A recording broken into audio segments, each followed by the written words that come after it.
This is Rugby Radio with Stuart Cameron. Brought to you by Borders College.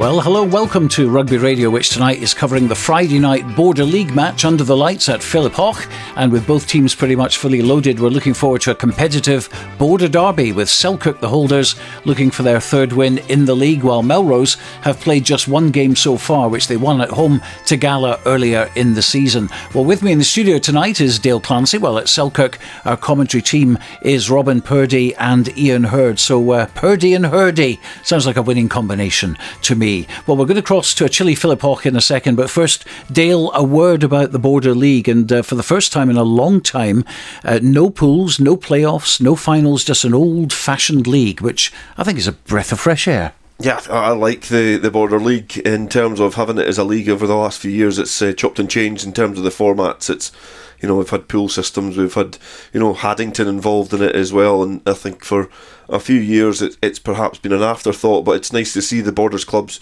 really investing in it and in it again, and especially when we've got so many teams at the kind of top couple of divisions in Scottish rugby. It gives it that much more quality, so it's great to see it as a league campaign. And obviously Hoyk, the early pace setters in it, but Selkirk in second, and Melrose only one game so far this season in the Border League. They get a chance to put a bit of pressure on the teams above them. Well, one change though, there's no bonus points in the Border League this season. That was voted in by the Border League committee. I'm sure they have their reasons. It's not something I would buy into, I have to say. I quite like the bonuses, but this is how it stands at the moment in the Border League. Hoyk played 4-1-4, 16 points and a points difference of 174. Selkirk played 3-1-2, 8 points with +4. Kelso played 4-1-2, 8 points for them, -35. Melrose played 1-1-1, 4 points in the bag, +22. Gala played one. It was against Melrose, so no points for them at the moment, -22. Peebles have played 2, haven't won yet, but -43 for them. And Jed Forest played 3, 1-0 and -100. Well, let's go across to Philiphaugh then and bring in the boys. And a very good evening, first of all, to Robin. Hello, Robin. Good evening, gentlemen. How are we? We're okay here, nice and warm. I think it's a bit chilly out where you are, though. It certainly is. Yeah, you've got the plum seats tonight. We certainly have. Now, I was just saying, it's been many years since we last had a Border League as a league where all the teams actually got to play against each other, and so you can certainly say that whoever wins the league this season, they've done it by merit. Yeah, you can, and I think that puts you in your element. You're a big supporter of leagues with no playoffs, and that's exactly what we've got this season. And yeah, both these teams tonight still technically in with a shout. You do feel to an extent that whoever loses tonight, that's probably their race run, given Hoyk's current situation at the top of the table. But yeah, Melrose 1 from 1. They'll be looking to push on tonight. And you mentioned the fact that two very strong squads. It's a brilliant night for rugby. There's not a breath of wind. It's cold, but yeah, should be good. What's the pitch looking like at the moment?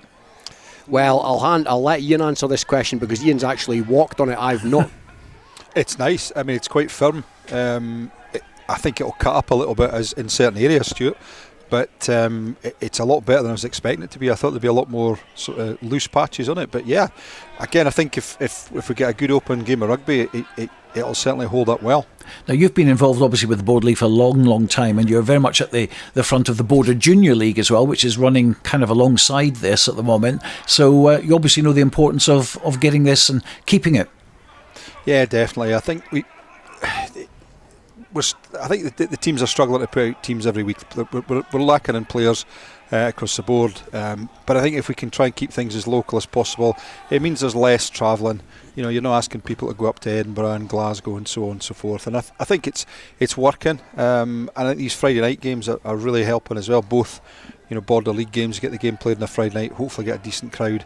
And the Border Junior League and the Border Junior League Cup also being played on Friday nights. So yeah.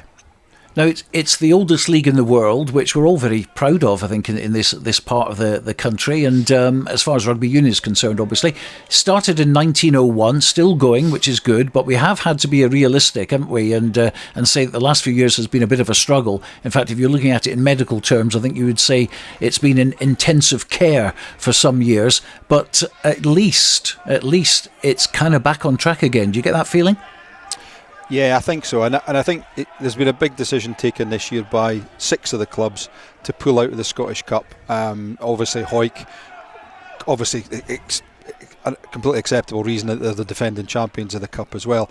But I think clubs were starting to look at the Scottish Cup and say, well, we could finish up getting drawn against Ayr, driving all the way through there, costing us 600, 700, 800 quid in a bus, and getting 50 quid from the gate receipts minus expenses. So, a game like tonight, you'd like to think there'll be a decent crowd, the bar will be used, and it's a good money making exercise. And it just goes to show, looking at the 2 teams that are out, I'm sure Robin will cover that shortly, but I'm looking at these 2 teams, I think they're fairly much full strength teams, and it shows how much the teams are actually committing to this border league as well.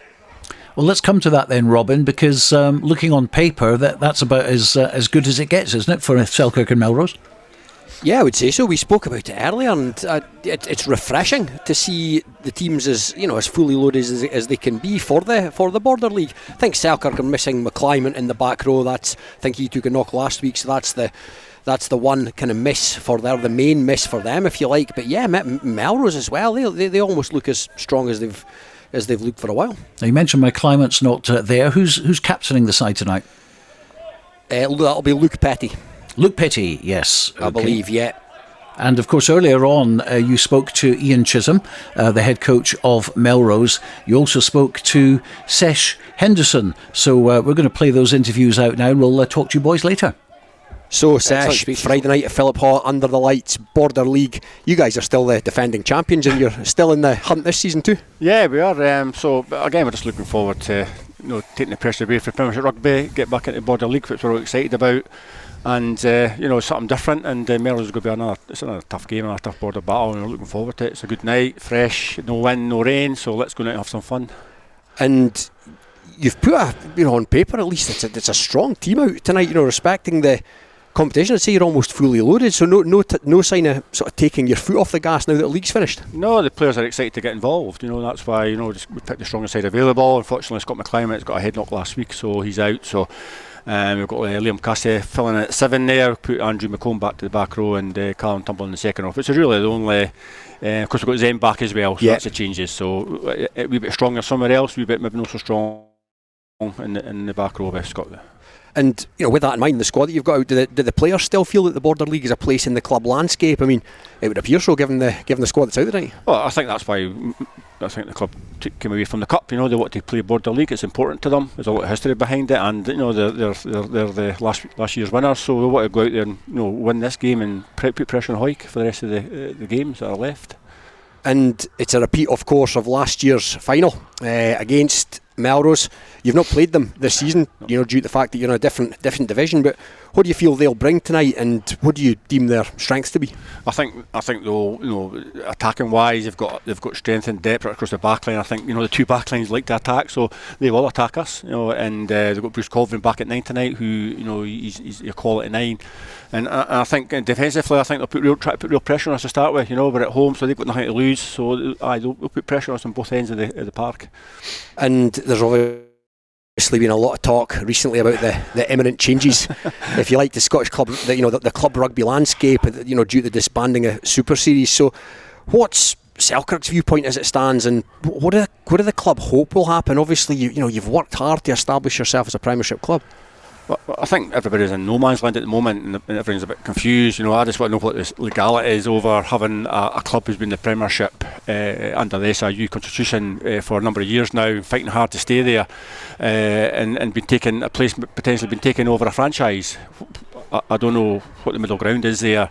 We're hoping that we stay in the top flight. We deserve to stay in the top flight, and that's what we're hoping for. And it's a difficult one, It's whoever's in that steering group trying to come up with solutions or options before it goes to the clubs. It'll be a hard shift for them.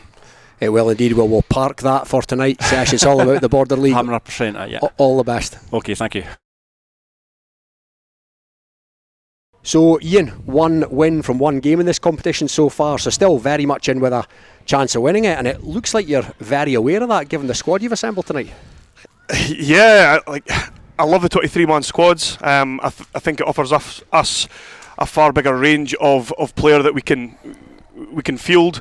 It's a different challenge. Obviously, Selkirk are, they've had that higher level than us, that higher physicality than us all season, and come to a pitch like this where, we were thinking about it the other day actually, like all the teams that we play against are FP teams, and they've got pristine pitches, and we're thinking, God, we've not actually played on heavy ground this season, so we have trained on grass this week just to prepare for it, but I don't think it was quite as heavy as that, and look, we're really excited by the team that we've pulled together. Our set piece this season has been our Achilles heel, and I think if we didn't have to scrimmage or defend line-out mauls, we'd have won the league by Christmas. But look, it is what it is. We've got 5 props, and there's only one of them that's over 19 years of age. So great for the future. No so good for now.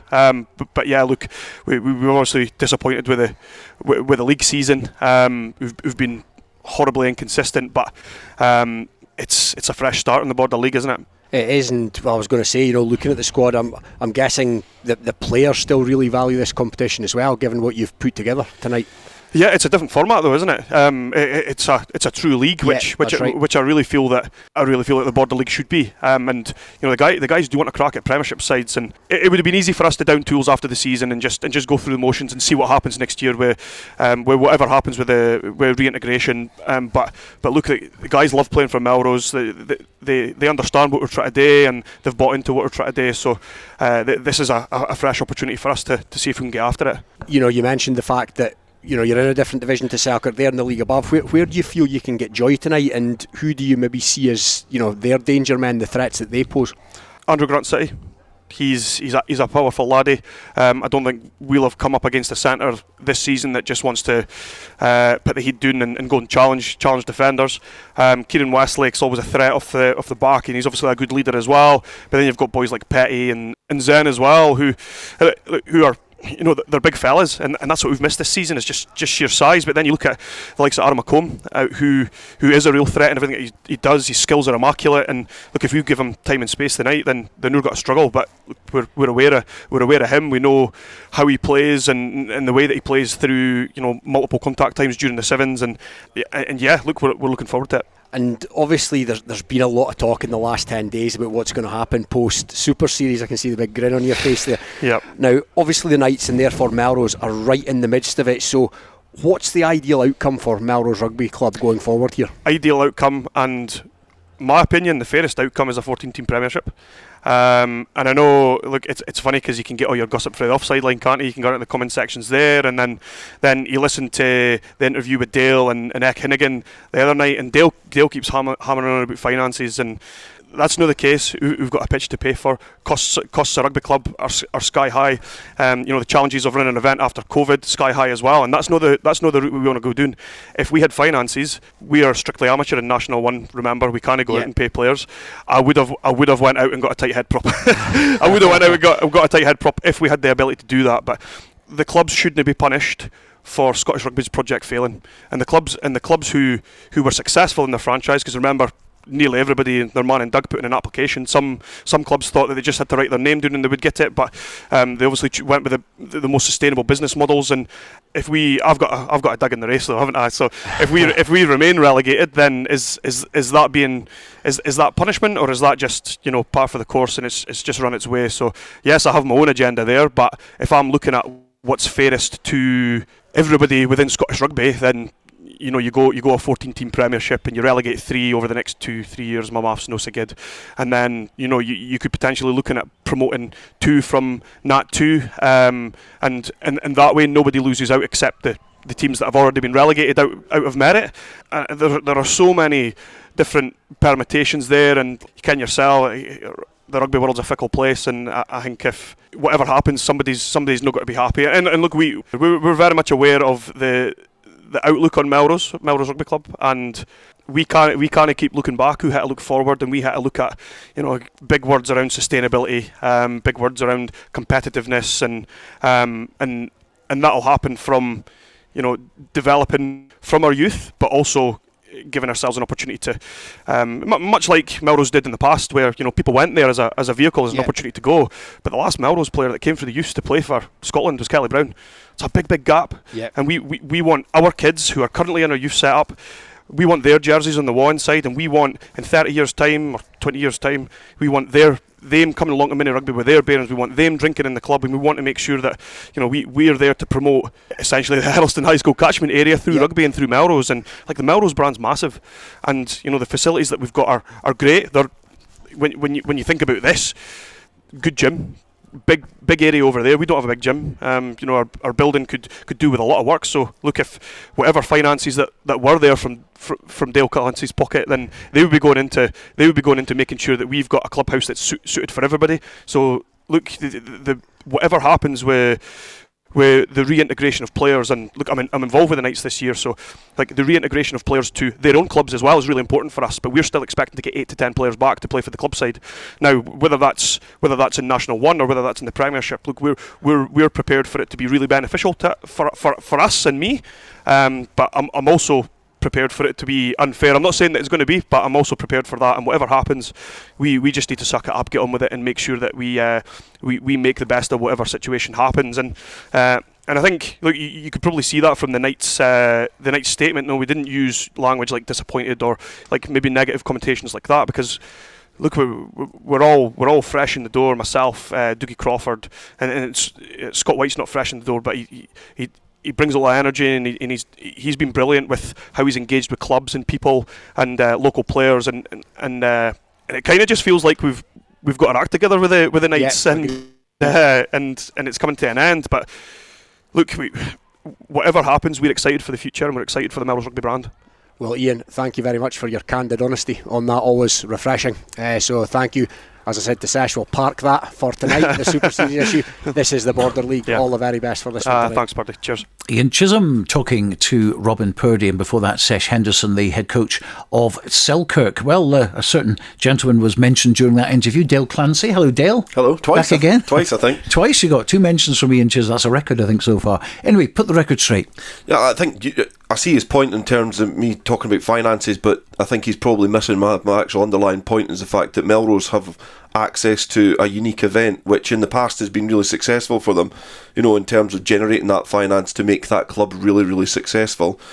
So with the integration of a new team that you've got to finance and the complications that brings, your money dwindles away from the club level, and that's obvious. So the money isn't at the club level, and that's my point about trying to bring it back under one umbrella and make Melrose go forward as one club. So yeah, in terms of, I understand the challenges in terms of COVID, running events, trying to make it sustainable. They're a big club, but it's not the fact that I'm saying that they've got money now. I'm saying they've got access to a really, really successful historic event that can generate a lot of income for that club. Yeah, well, of course, it's a subject that's going to run over the weeks, and we'll certainly be covering it in depth. And no doubt we'll have Iain here on the programme on one of our podcasts as well. But if you haven't heard the podcast from this week, which is very, very interesting with Dale and also Neil Hinnigan, just go to wherever you get your podcast from. It's called Scottish Club Rugby Podcast. Right, so what about the match then? We've heard from both coaches there. They're all going full strength, hammer and tongue at this one. Yeah, I think, listening to both coaches, it was really, really interesting. The home side, Selkirk first, as Robin alluded to, in the interview, they're holders at the moment. It was a dull final between these two sides last season at the culmination of the Border League. I don't think this will be the same. Both sides are really, really, really strong. I think the introduction back of Zen Shafajak in the front row is a big boost for Selkirk, especially when you lose personnel like Scott McClimont in the back row. So, Selkirk do look really strong. I like the halfback partnership that they've got there with Alderson and McComb at 9 and 10, but it's the same with Melrose. Colvin, really experienced. Doug Crawford's a live wire, can also play at scrum half as well, and they've got a really combative back row in Lindsay, Ferry and Gaddy. So, it's going to be attritional, but it's going to be a good game. OK, we'll go back to Philiphaugh very shortly. We're going to be talking to Ian Hurd on the subject of refereeing. This is Rugby Radio. Rugby Radio. If you're looking to develop or hone your green skills, look no further than Borders College, your local community college. Visit borderscollege.ac.uk today. Borders College, regionally focused, globally engaged. Based in Galashiels but covering the whole region and beyond, Borders Mortgage Hub is your one-stop shop for all things mortgage related in the Borders. Visit us at bordersmortgagehub.com or call us on 01896 807 008. That's 01896 807 008. Borders Mortgage Hub. Mortgages for the Borders in the Borders. Borders water, Borders barley and Borders people. That's what makes the Borders Distillery. Working exclusively with local farmers, the Borders Distillery is bringing whiskey making back to the region. Our award-winning distillery is open to everyone, where you can meet the people behind the scenes, explore our wash house and shop quality local products. Tour your local distillery and discover the spirit of the Borders. Full details at thebordersdistillery.com. Always enjoy our spirit responsibly. Under 18s must be accompanied by an adult when visiting the Borders Distillery. Your pet deserves the best, and that's why your pet deserves the care and treatment offered by Border Vets. We focus on delivering the very best care to each and every one of our patients and clients. We get to know you and your pet and offer treatments tailored to every animal's individual needs, from our conveniently located surgeries in Galashiels, Selkirk and Earlston. Ask about our Pet Health Club for your cat or dog, giving you peace of mind by spreading the cost of vaccinations, regular checks and more. From dental care to travelling abroad and the whole range of veterinary services, bordervets.co.uk is where you'll find everything you need to know. Border Vets, where your pets are part of our family. This is Rugby Radio, brought to you by Borders College.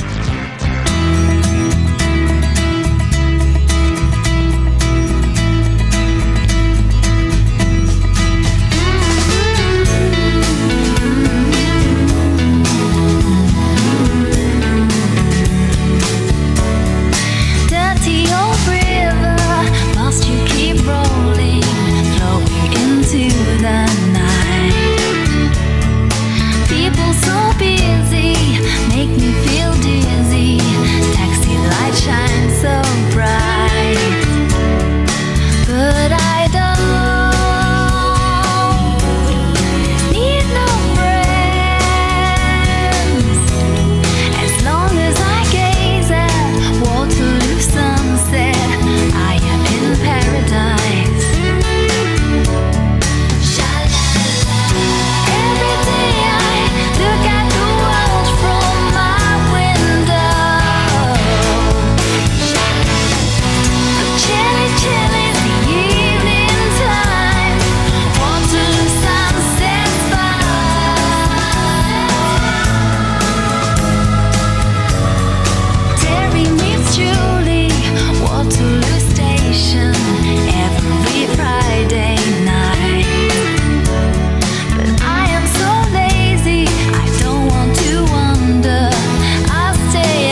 That's one of those songs which the cover version's much better than the original, in my opinion. The Kinks did it originally. That was Kathy Dennis. You're hearing it on Rugby Radio. And let's go back to Philiphaugh now. And one of the commentary team is Iain Hurd. We spoke to Iain a little bit earlier on. And Iain, putting your referee's hat on now, it's really good to see Chelsea Gillespie from Jedburgh getting her shot at the Six Nations, assistant referee for a couple of the games at Ireland and Wales. Oh, it's absolutely fantastic, Stuart, and certainly thoroughly deserved. I mean, Chelsea's been a top-level official for quite a while. She was an international sevens referee when she was in New Zealand. Obviously, she's had a couple of kids, which sort of slow things down a bit. But it's great that she's involved, and I think she's hopeful that plans obviously towards the next Women's World Cup. So hopefully, if she performs well enough, that's the next stage for her.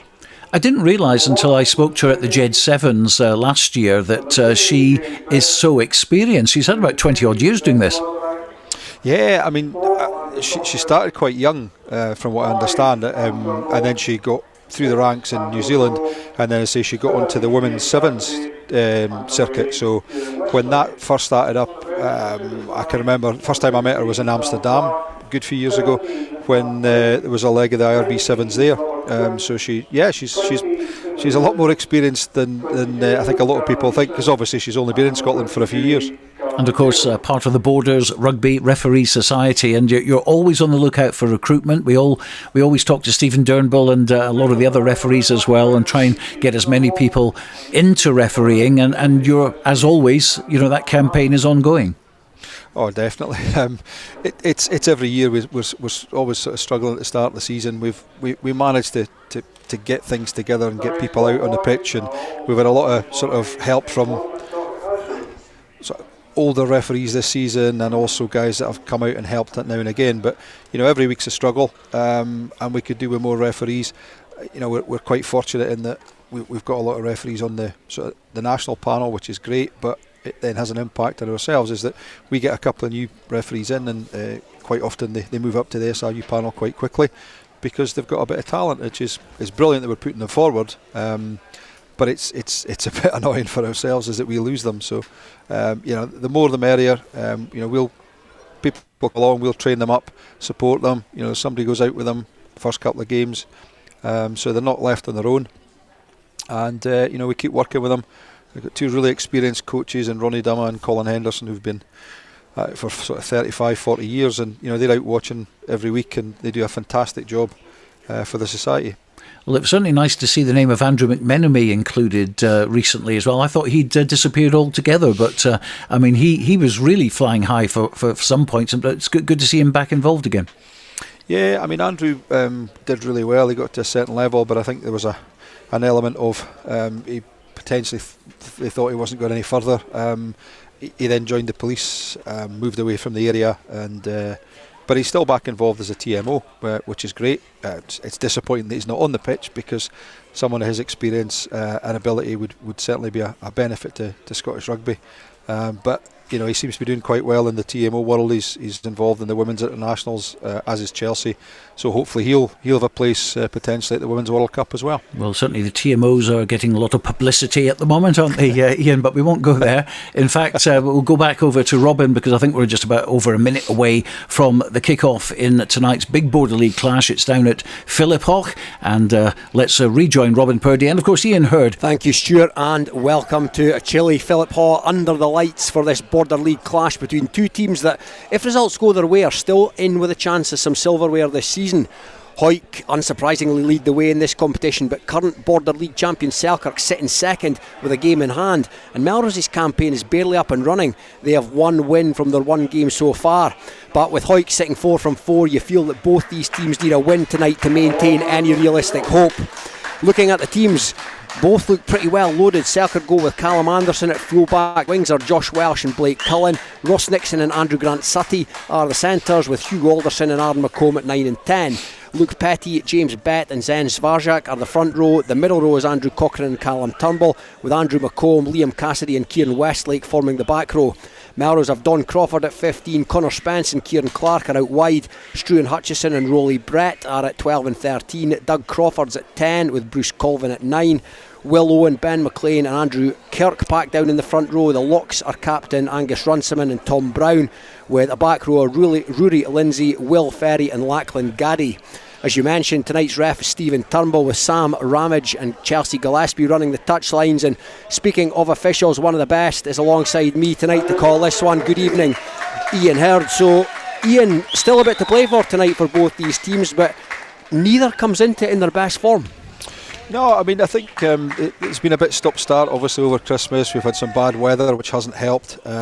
So again, I think certainly both these teams, the league they were in, obviously Premiership for Selkirk and National 1 for Melrose, they were both obviously Ayr won the Premiership, the National 1 quite comfortably. So, it gets to the stage where there's not quite so much to play for. Selkirk were pretty safe, sadly with Jed struggling for the season. But I think this will add a bit of spice to tonight, especially after the Border League final last year, where Selkirk, as Dale said, edged it out in a fairly dull encounter. Well, it's going to be Selkirk to get things underway. They're playing in white strips tonight, Melrose in their traditional black and yellow. The French style little general that is Iain McColm kicks things off. Selkirk attacking the cricket club end here at Philiphaugh, and it's been taken in early by the Melrose forwards, and that's going to give Tom Brown the first chance to rumble up. Late inclusion for Dylan Coburn, and a long looping pass has been flung out there to Struan Hutchison, and he's dropped it on his own 22. So wee bit of a collector's item, Ian. You don't see that too often from Hutchison. Doesn't happen very often. And again, as I say, it is a cool night. We've just had a shower of rain, so whether that's maybe made the ball a bit greasier than it was in the warm-up, but it doesn't happen very often with Struan. Doesn't. Glorious conditions, as we mentioned before, but Ian's right, there was just a little shower, sort of thin shower of rain about 5-10 minutes ago, so that could make things just a wee bit more tricky than otherwise would have been for the players. So the first scrum of the evening, centre-ish field, right on the Melrose 22. It's going to be Alderson, these young scrum half recruited from Heriots this season, and he's went well. The first scrum goes down, typically enough, and did look a wee bit sort of slippy underfoot there, Ian. The feet gave way there. As I said earlier on, I think that the pitches will be good for running about, and I'm not so sure how good it'll be when you've got 16 forwards trying to scrum against each other. Selkirk front row all season have been very strong, as is the rest of the pack.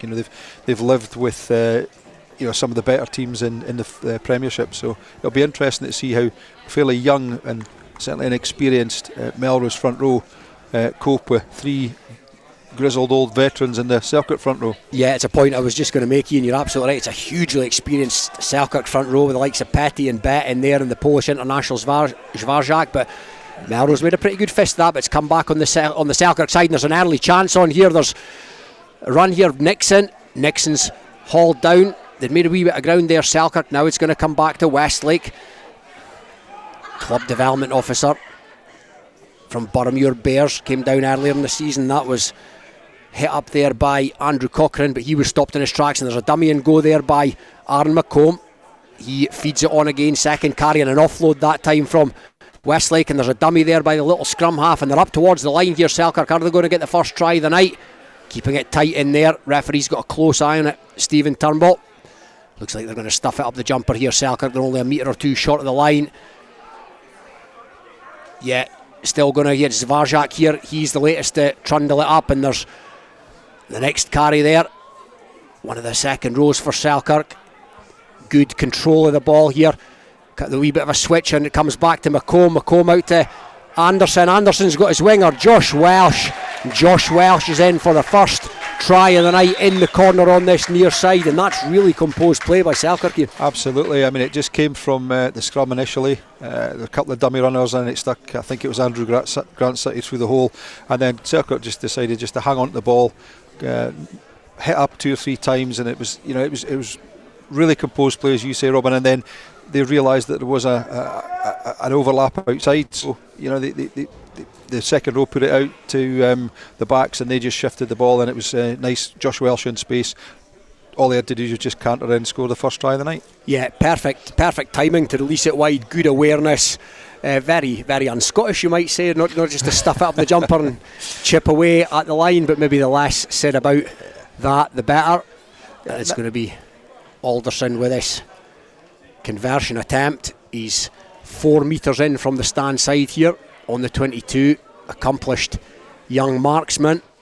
Struck it well enough that it's going to drift to the right of the upright. So early first blood to Selkirk. Selkirk 5, Melrose 0, and just the kind of start you want to. You know, if you're the Premiership club against a team from the lower division, there's definitely an element of banana skin about it, but that'll compose these Selkirk players. Absolutely, and it wasn't just forward power or backs. It was a combination of both, which is always a good start for them. Well, we're back underway, and West Lake is under that. That's his third involvement so far. He looks keen this evening. Alderson feeds it out to Bet. Melrose players haul him down, and Alderson's at the base again, and the massive left boot of Callum Anderson has sent that down the Philiphaugh Park, but it's taken in by Struan Hutchison, and that's a decent return by Hutchison down into the 22, but it's gone out in the full. Out on the full, he'd made good territory. He'd struck it well enough, but they're going to come all the way back. Chelsea Gillespie over on that far side is going to bring it back to almost equidistant between the Melrose 22 and the Melrose 10 metre line. So again, 2 in a couple of minutes. Another early mistake by Hutchison. Yeah, and I think this is the game is much more about this kicking game nowadays. It's sort of, we've seen it a lot in the internationals, just punting backwards and forwards, just hoping somebody makes a mistake, which Stuart's made that mistake there. The line has been taken by Bet. It was taken in by McComb towards the tail. So Selkirk with another good chance to try and rumble something up here, and that's another carry there for young Andrew Cochrane. Westlake again, stopped in his tracks by a Melrose forward. Alderson to McComb. McComb first touched the ball for the dangerous Andrew Grant Sutty. He takes it to ground, and Melrose with a counter ruck, but Alderson, and there was an on-rushing player there, Liam Cassidy, but there's a penalty been awarded by Stephen Turnbull there, offside, Ian? Yeah, I think so. I think there's probably 2 offside penalties actually, but just nice to see somebody taking a run off the back of the ruck there and giving Alderson an option. It was a really good delayed pass from him. It just, unfortunately, Liam Cassidy just overrun it by about a yard, otherwise he was through the gap and moving as well. No thought of going for the posts for Selkirk. Callum Anderson's struck a good touch finder down to maybe 7 or 8 metres from the Melrose line. So Selkirk already 5-0 to the good. We've played about 6 or 7 minutes here at Philiphaugh.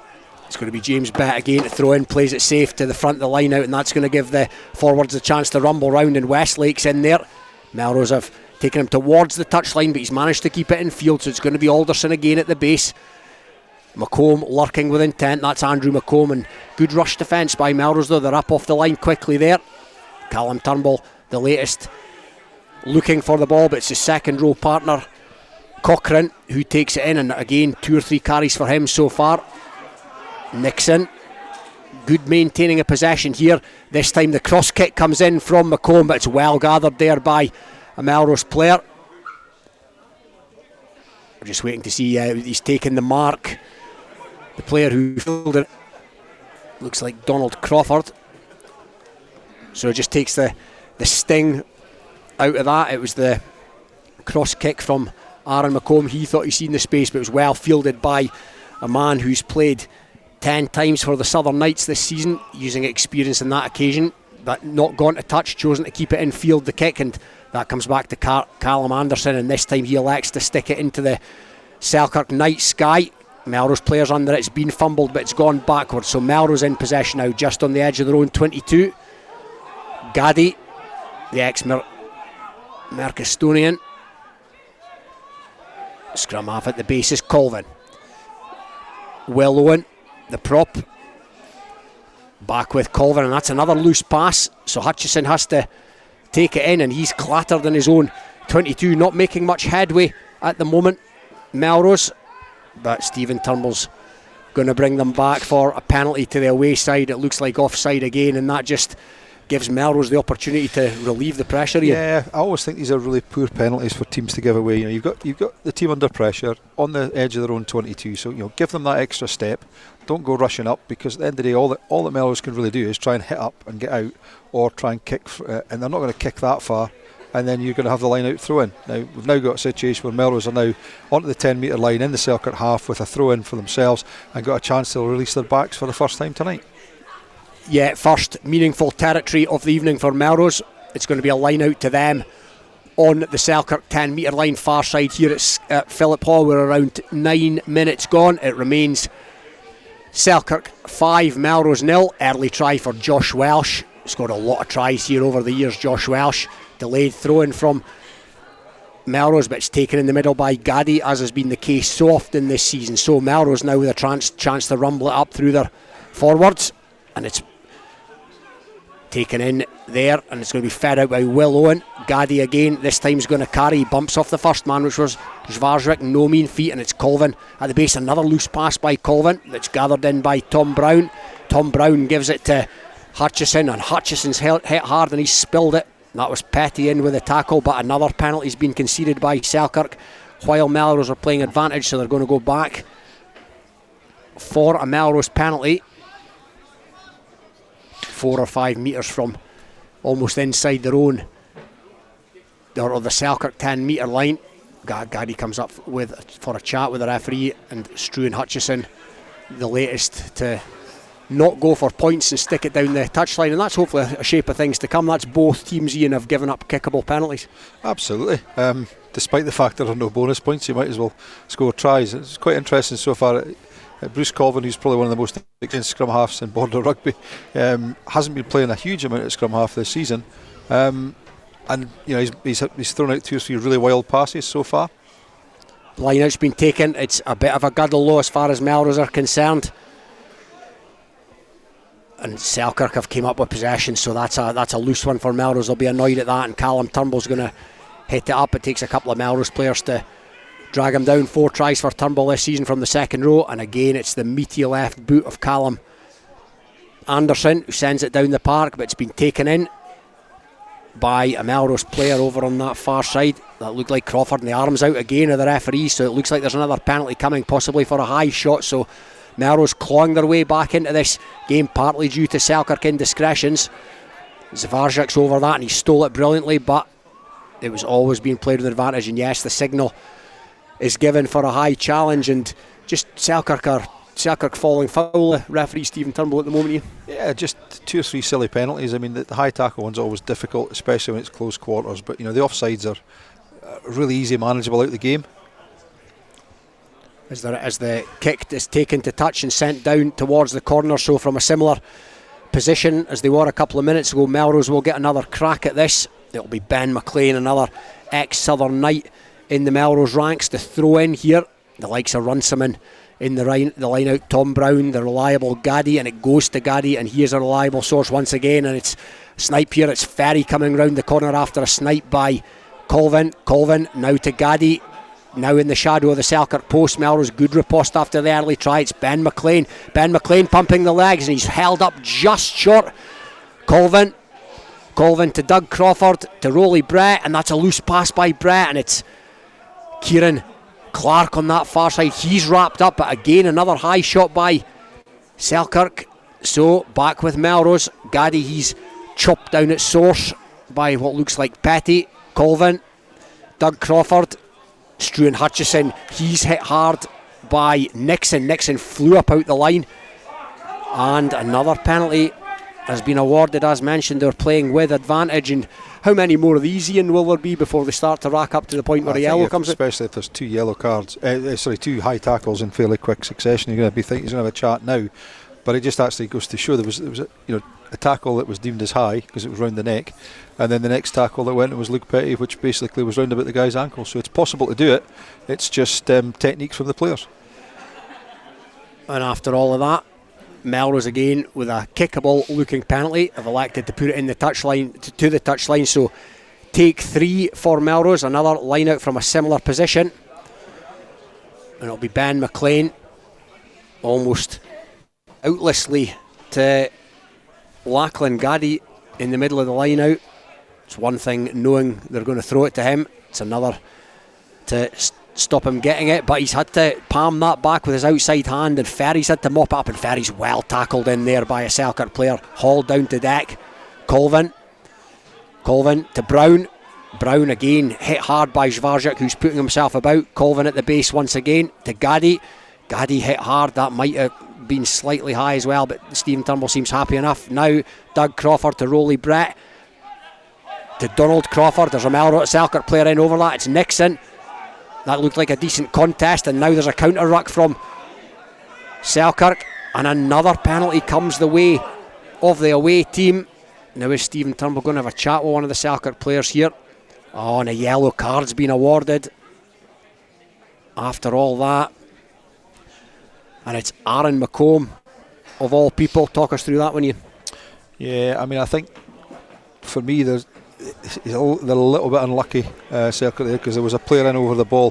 Whether Stevens deemed it that the ruck was formed, then they couldn't handle it. But I think the second thing is where Aaron comes in from the side. So, you know, if he hasn't picked up the initial offence, then, you know, it's a fairly stonewall yellow card after so many. But again, that tackle was potentially high. For me, there was a dip in there by the ball carrier, so that negates the high tackle a little bit. Melrose have gone to touchline. They're on the corner on the near side now, and it's Gaddy in the middle, and they're going to try and drive this. Melrose, Selkirk doing their best to repel it. A man down, Iain McColm in the bin. They've stopped it, Selkirk, but Melrose are still in possession here, and they rumble forward. And another penalty, this time for what looks like dragging down. That's 6 penalties in quick succession for the Sooters. Now what Melrose going to hear, Gaddy looks like he's thinking of tapping and going, but no, Struan Hutchison's told him, give me the ball, I'm going in the corner again. So it was take 3 over on the far side, similar lineouts. It's take 2 here because he's dinked it right into the corner, exactly where the previous lineout was taken. So it'll be Ben McLean again. Gaddy will be somewhere in the middle of this lineout, you would have thought. Runciman as well, Tam Brown. Very, very attacking, prominent attacking position for Melrose, and it's gone to the tails, beautifully plucked out there by Gaddy. Will Ferry, he's smashed in the tackle, Will Ferry, and sat on his backside. That's great defence by Selkirk, but Melrose come round the corner, looking ominous here for the home team, who lead 5-0 at the moment. But a good counter ruck again in there. Selkirk, they've slowed the ball up if nothing else. Ferry's going to pick and go here. He's got Brown for support. He's chopped down by the ankles, Ferry. Will Owen looks like he's going to be the latest to pick and go. Right underneath the post now, it's Colvin. Man coming at pace here for Melrose. It's the number 6, Rory Lindsay. Now they're going to give it some width, and it's out to Kieran Clark. Kieran Clark's in at the corner, and Melrose are back with parity. Yeah, it's really just a numbers game more than anything else. They've just hit up, and then eventually they've sucked enough Selkirk defenders in to leave that man open wide, not dissimilar to the Selkirk try in the first half. In the first 5 minutes. So, yeah, I just think that Melrose are just a little bit. They need to be a bit more dynamic with the likes of their lineouts and the ruck and maul. For me, there's just one player going in, making the contact, and then they're just a little bit slow in getting in behind them. So the ball's slowing up, so they're not getting that speed of ball that Selkirk have been getting. You're right in what you said there, Ian. It was more good awareness by the team in possession. They didn't just keep hammering at the door through the forwards. They knew when to put it wide. They realised they had a man advantage, and that is exactly what created the space, as you said, for Kieran Clark to jog his way in from almost no more than 5 metres. And to Melrose credit, I mean, they've plugged away, doing the same thing. You know, you could sort of say, well, you know, it wasn't working with the layouts, they weren't getting what they were looking for, but they've kept on going, and they've got the result out of it. Now conversion time. It's Struan Hutchison, and that's drifted. Admittedly, it was a tricky kick, but it's drifted to the right of the upright. So 5 points apiece here at Philiphaugh, Border League. 18 minutes gone. It's been pretty good fare so far. We hoped it would be given the conditions. It's been great, good to watch. There's a lot of good, honest endeavour. Both teams given everything, and hopefully it continues. So back underway. Callum Anderson's went long with that one. Comes to Colvin. Colvin kicks it back into the Selkirk half, and it's Nixon. Nixon decides not to kick it and has a run, and he's made some decent territory. Nixon, there's Melrose players in over the ball here, and some are calling for a penalty, but no, and it's Westlake. Selkirk with their first possession. of the last 5-10 minutes. Petty, couple of Melrose tacklers, knock him back a metre or two, and it's back with Alderson. Callum Anderson, Nixon again, another couple of Melrose players to drag him down. They're now up into the Melrose half. Selkirk and Anderson seen a wee bit of space in behind, and he sent that down into 22, but Don Crawford's fielding that. Don Crawford's returned it with interest back into the Selkirk half. So Selkirk now again through Anderson. Anderson has a look up, decides to run it this time, sees a wee bit of space on this near side. Again it's Westlake, the Burley figure, comes back inside, and there's a couple of players in for support there, so this will come back to Alderson just on halfway. Their standoff currently in the bin. Aaron McColm, so Alderson's sent that down into 22. It's a decent kick by Alderson. He knew he was playing with a free ball, however, because Melrose have been penalised, so they're going to come back for a penalty right on halfway. And Kieran Westlake right in front of us here doesn't look in the best of health, Ian. No, and it would be a disappointing to see him go off, because he's probably been the standout so far. His ball carrying's been excellent. He's been willing worker, and it looks just a little bit of cramp, which is concerning at this time of the game. But yeah, he's been probably the standout so far from the Selkirk team. Possibly even Alderson, the scrum half's been quite impressive as well. I think he's maybe come into this game, Westlake, carrying a knock. I heard James Head ask him pre-match how his leg was, so there's obviously something there, but he's been heavily involved so far. I agree with you, he's probably been Selkirk's star turn so far. Looks like he's going to try and continue. He's going to try and run it off. Certainly a fair bit of strapping on the left leg anyway. Yeah, looks like he's having a chat with the aforementioned James Head on the pitch there. They're having a tete-a-tete, and we're just waiting to see what's going to happen. Deep in conversation. Selkirk, as mentioned, have Aaron McComb in the bin. Not where he wants to be. He'd rather be out there pulling the strings, of course. So it's Callum Anderson who sent it to the touchline, and it's going to be a Selkirk line out on this near stand side, right on the 22. Selkirk 5, Melrose 5. Josh Welsh with a try for Selkirk, followed by Kieran Clark's reply. So it'll be James Bett to throw this one in. Front of the lineouts, McComb. He acts as the decoy, and it doesn't look the straightest there. And yeah, that was a tad skew with you. Strange decision there. I mean, you've got probably one of the best rolling mauls or tight mauls that you've got in the whole of the Premiership against a sort of first division team who have said themselves, Iain Chisholm said before the game, that they struggle against them all. So for me, there, in your standoffs in the bin with a yellow card, why not just catch the ball and hit up, and drive it up? So now a Melrose line out. Ben McLean's going to throw this in. McLean goes to the tail, and it's Gaddy, and it's been fumbled there by Colvin. It was palmed down to him, and he made a mess of it. And now Selkirk in possession inside the Melrose 22, and it's Petty. A couple of Melrose players in attendance. Alderson out to Nixon. He's got a player coming on the crash who makes a metre or two. Alderson again. Westlake, he's backing up and running. The third or fourth car of the evening, and a penalty's been awarded against Melrose. So penalty to Selkirk deep in Melrose territory. Callum Anderson already shaping to put this in the corner, no messing about. He knows exactly what he wants from the situation, and into the corner she goes.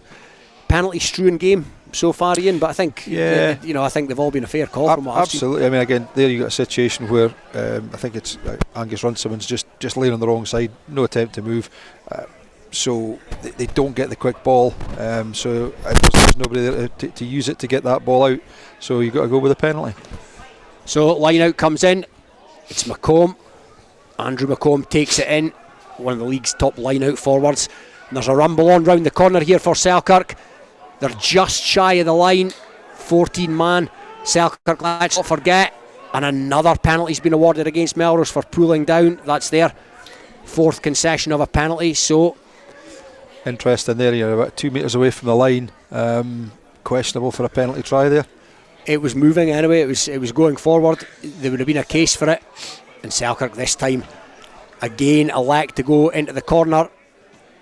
You'd imagine if there's much more of that from Melrose, then a card will be flashed in their direction, but let's see what happens. They've got a tough one here to defend, and it's bet.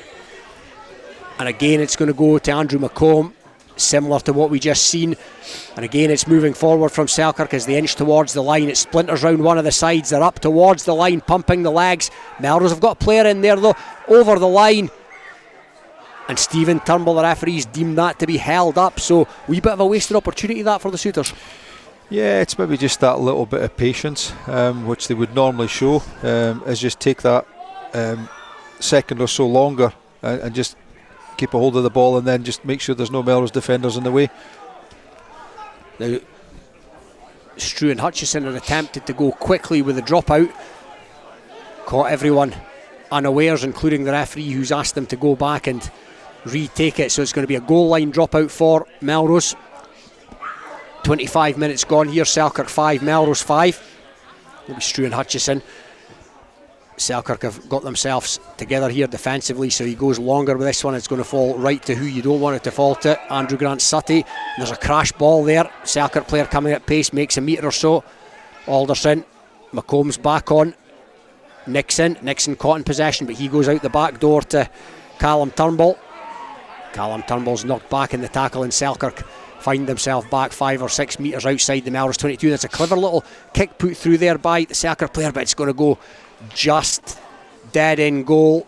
It was a decent idea, but the execution wasn't on point, so they're going to come back for a Melrose dropout this time on the 22. And Selkirk just knocking, they've worked their way back into this well after conceding that try with 14 men. Yeah, and that's Aaron McComb's back on now, so obviously they've conceded 5 points, but they've been in the ascendancy for the last 5 or so minutes. They'll just need to keep the ball down this end and try and punch away and sneak a score if they can. So Hutchison sends it long from the 22 dropout.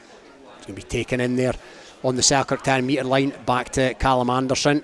Callum Anderson weighs up the situation and again hoists it high into the night, and Hutchison's under that for Melrose. He's caught there in possession by Anderson. Bruce Colvin in with a clear out, but there's a counter ruck on for Selkirk, but Melrose have managed to get it away, and it's Gaddy. A couple of Selkirk players haul him down, and Selkirk have come up with a ball, but there's been a slight knock on in there somewhere by the men in white, so it's going to be a Melrose head and feed to a scrum. Centre field just inside their own 10 metre line. And yeah, Iain, it's we spoke pre-game about the strength of the two teams on show tonight, and that, I'd say it's reflected in what is a pretty tight contest so far. Yeah, definitely. I've been, despite what Iain Chisholm said before the game, I'm reasonably impressed by the way that Melrose have defended them all. They've stopped a couple from going forward, and then when they have gone forward, they've got a body in to try and stop the ball from being put down over the line. So Colvin it'll be when these front rows come together. We'll keep an eye on this scrum. Colvin feeds it right into the second row's feet, as is the case these days, and it's gone round there, so they'll do well to... Oh, that's brilliant play by Gaddy, who's fed Colvin, but it's been charged down and now hacked forward by a Selkirk player. So all of a sudden Melrose now back inside their own 22. Don Crawford, the latest to send it down the park to his opposite number, Callum Anderson. Anderson has a think about what to do and then goes back to Andrew Grant Sutty. Cullen now hacks it downfield, and that's Doug Crawford, and Doug Crawford pins his ears back and goes, but thinks better of it and sends it towards the touchline. That's a decent kick by Crawford, and that comes to touch inside the Selkirk 10 metre line, and just a wee bit nip and tuck at the moment. Yeah, it's sort of lost a bit of shape. There's really nobody willing to take the ball up, go through 5, 6, 7 phases of play and then try and create the overlaps, which they've done. It's a bit sort of back into the kicking contest. To be honest, there's not really a sort of a team that are winning that out at the moment. Melrose get a good kick in, or then Selkirk get a good kick in. So the line out coming on here from James Bett. Selkirk line out functioned pretty well so far this evening. Exactly that there. One stop now. And it's been taken in there. Now he splinters away. The Selkirk player, that was their number 8, Kieran Westlake, but Yeah, there was a player got in front of him there, Ian, and again cheap coughing up possession there. Yeah, it's just that control element at the back of the maul, is that they get a bit of shove on, they get a bit of movement on, and that player at the front doesn't think about where he is, and just carries on, then makes contact with the next Melrose player, and you've got an accidental offside. Melrose get the scrum. Just a bit inaccurate there from Selkirk, so it's going to be head and feed to a Melrose scrum. Bruce Colvin, they're 5 metres in from the stand side here, right on the 10 metre line of Selkirk. So it'll be Colvin. Gaddy's at the base, got a bit of pace about him, Gaddy as well. One of Melrose more bright lights in what has been an inconsistent season. He's at the base of this and he picks and feeds straight to the standoff. Crawford, Rolly Brett, good distribution Brett. On the wrap around is Hutchison, and that's Connor Spence now coming at pace, so decent territory made there by Selkirk, Melrose rather, a Selkirk player over that, but you could see from here that he was never in a million years supporting his own bodyweight Ross Nixon. So the 7th penalty of the half so far conceded by Selkirk, half an hour gone. It remains Selkirk 5, Melrose 5, penalty to Melrose, and Struan Hutchison again is going to put it down towards the corner. He's done exactly that, where there's already been 3 or 4 Melrose lineouts this afternoon, and they've weathered weathered what Selkirk have thrown at them pretty well in the last 10 minutes. Absolutely, and for me that's from a coaching point of view, that must be a very frustrating penalty to give away. They've made a bit of a break, but Selkirk have made the tackle. There's a fairly slow ruck, and then somebody puts their hands right past the ball. Just leave it, and go for it at a time where it's worthwhile. So just awaiting this line out. Ben McLean, again Melrose's line out as well as Selkirk's has functioned well so far. And they're going to go towards Gaddy at the tail, and he's plucked that out of the air, and now it's Will Ferry who's broken off, and Will Ferry still going Melrose, and he's over the line. Is that all the work of Will Ferry? It is indeed, and that's all power from the big man. That's excellent, yeah, really good work there, because actually the Melrose players, the front of that maul there just now it got away from them. They got a bit too much pace on that. Whether Selkirk didn't defend it or chose not to defend it, which then it went through a little bit quicker. Ferry realised that point, and he actually broke off and then burst through, bumped one player off the tackle, then dived over and scored the try. He did indeed. So that takes it out to Selkirk 5, Melrose 10, with a kick to come. Pretty kickable looking kick at that for a kicker of Struan Hutchison's calibre. Will Ferry spoke earlier, or mentioned earlier, that Gaddy's been one of the bright lights for Melrose this season. Ferry's been there or thereabouts as well. Puts himself about. Yeah, I think they both suit, as back row players, they both suit the type of game that Melrose will want to play, nice and open and moving things around about. Lachlan's an athletic lad, Will Ferry the same, so it suits that. It gives the link to the backs when they do get the ball out and get the ball wide. The kick, I can tell you, has been converted by Hutchison, so it's Selkirk 5, Melrose 12. Aaron McComb get it back underway, high hanging kick gathered in there by the try scorer Ferry, but he's hit back in the tackle by Andrew Grant Sutty. Meeting of a couple of powerful individuals there. Tom Brown carries it, Melrose clear it out, and it's going to be back in the hands of Colvin. Ben McLean. Colvin, they formed the caterpillar here, Melrose, just on the edge of their own 22, and he's shimming the ball towards the tail of it. Bruce Colvin shaping to put it in the box here, and that's exactly what it does. It's gone high, but it's not gone particularly far, and there's a player under that for Selkirk. That's really well gathered in by Callum Anderson. So Selkirk now in possession. Alderson, Callum Turnbull, good carry by Turnbull, as is his wont. Now Selkirk players funneling round the corner. It's back with Alderson to McComb to Nixon. Nixon comes back into heavy traffic where he finds the likes of Rory Lindsay waiting for him. Now Grubber's been put through again by Alderson, and Melrose are going to have to think about that, but it just drifts into touch just outside the 22, and they varied it up a few times with the kicking game, Selkirk here. Yeah, there's been a lot of the high balls, but there's also some of these little grubber kicks as well. Personally, I just like to see them keep a hold of the ball, because that's what they did when they scored their try. They kept the hold of the ball for a number of phases, gave themselves an opportunity, but you're sort of handing the ball back. Melrose's line out with Lachlan has been excellent so far. You're sort of handing the ball back, giving them the chance to clear their lines. So the line out's been taken, it's been won there, but another loose pass by the scrum half. It was fumbled by Melrose, but it's gone backwards. It's taken in by Rory Lindsay. So Colvin take 2 at the base of this. That's a better effort. Goes to Tom Brown. He's been a willing carrier so far this evening. Brown still inside their own 22. Melrose, and again Colvin giving the orders, funneling it again to the back of the outstretched leg, and again he puts it in the box. So Selkirk with players underneath that's now back in the hands of Josh Welsh, the try scorer, early try scorer for Selkirk.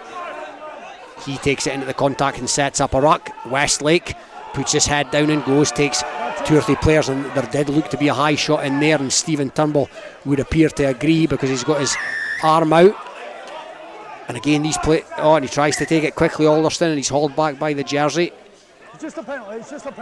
Yeah, just a penalty, you may well hear. Just let's question every decision. I said downtime if there's a particular issue, but don't question everything. So Stephen Turnbull there just telling Iain McColm that he doesn't need any of his advice this Friday night, and yeah, it's just as straightforward, and to me anyway, the casual observer, if you like, the tackles just have to be lower, the players just have to get down a wee bit. Yeah, we've got a situation that's happening quite a lot, is that this it's purely and simply it's the player just stands up, the defending player doesn't get himself down in any way, shape or form. You could potentially call it lazy. It's also the timing of it, and let's be honest about it, although we have had it in for nearly a year now, it's still difficult when you've done it that way for so many years. You've targeted the ball, but they just do need to get in that little bit. But it's interesting that Iain McComb has actually been at pretty much every decision that's been given. He's been at Stephen Turnbull, referee. As a referee, it does get to the stage where it gets annoying, and I think we probably fell foul of that Scotland wise, just constantly talking to them. You've got to pick your moments. I think Sam Warburton was very good in an interview a while ago, the ex-Wales and British Lions captain. He realised that he had to pick his moments to speak to them. So Selkirk have gone to touch. James Betts throwing it in, and there's a maul here for Selkirk, which is inching its way forward up towards the Melrose 22. It's going to come back to Alderson now. Back to Nixon. Nixon's got a man coming short there. That's Grant Sutty by the looks of things, and now it's Selkirk still in possession here, and Callum Anderson's found a bit of space, and he's gone out to Blake Cullen. Blake Cullen's taken high there. Now could that Ian be a penalty try? He's having a tick. There's a bit of pushing and shoving. He's having a tickle in the pocket. Now Bruce Colvin would do very well to get himself out of there. He's needlessly got himself involved with Callum Anderson, and yellow card has been flashed. That's Struan Hutchison, and it's difficult to understand why that's not a penalty try. Yellow card number 12. Are you?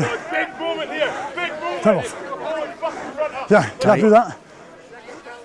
Time off. Wasn't that the scoring for me? Yeah, thanks. It's interesting. Stephen said it's not in the act of scoring. It's actually if the try would probably have been scored, other than for the act of foul play. So for me, if he's the last man and it's a high tackle, then it should be a yellow card and also a penalty try. But again, it's 70-80 metres away from us, so it's difficult to see who else was there. That's right, and in all of that, Selkirk have gone to the corner. They're going to try and rumble it here, and it's Westlake round the corner, and they're in here. Has the try been awarded?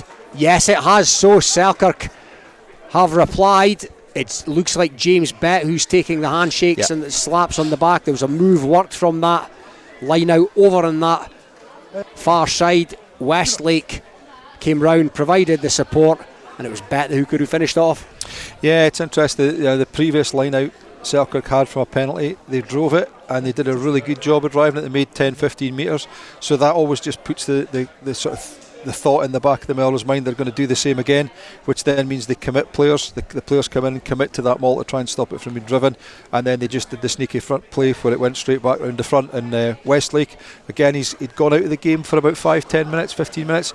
Now that he's back in the last 2 or 3 plays, Selkirk seem to have upped the play, and he's been far more involved. He has indeed. The DO here at Philiphaugh, he's been a good addition to the squad as the conversion attempt falls somewhat short from the kicker there, Alderson. So again we have parity. It's Selkirk 12, Melrose 12. I beg your pardon, it's Selkirk 10, rather Melrose 12. 39 minutes on the clock. Nip and tuck as you like, but Melrose are going to spend the next 9 or so minutes with one of their talisman, Stuart Hutchison, in the bin. It's safe to say, and it's not been Hutchison's night so far, and that's most unlike him. Yeah, exactly. He's obviously just got the sniff of the sevens already. Kicked off by Crawford.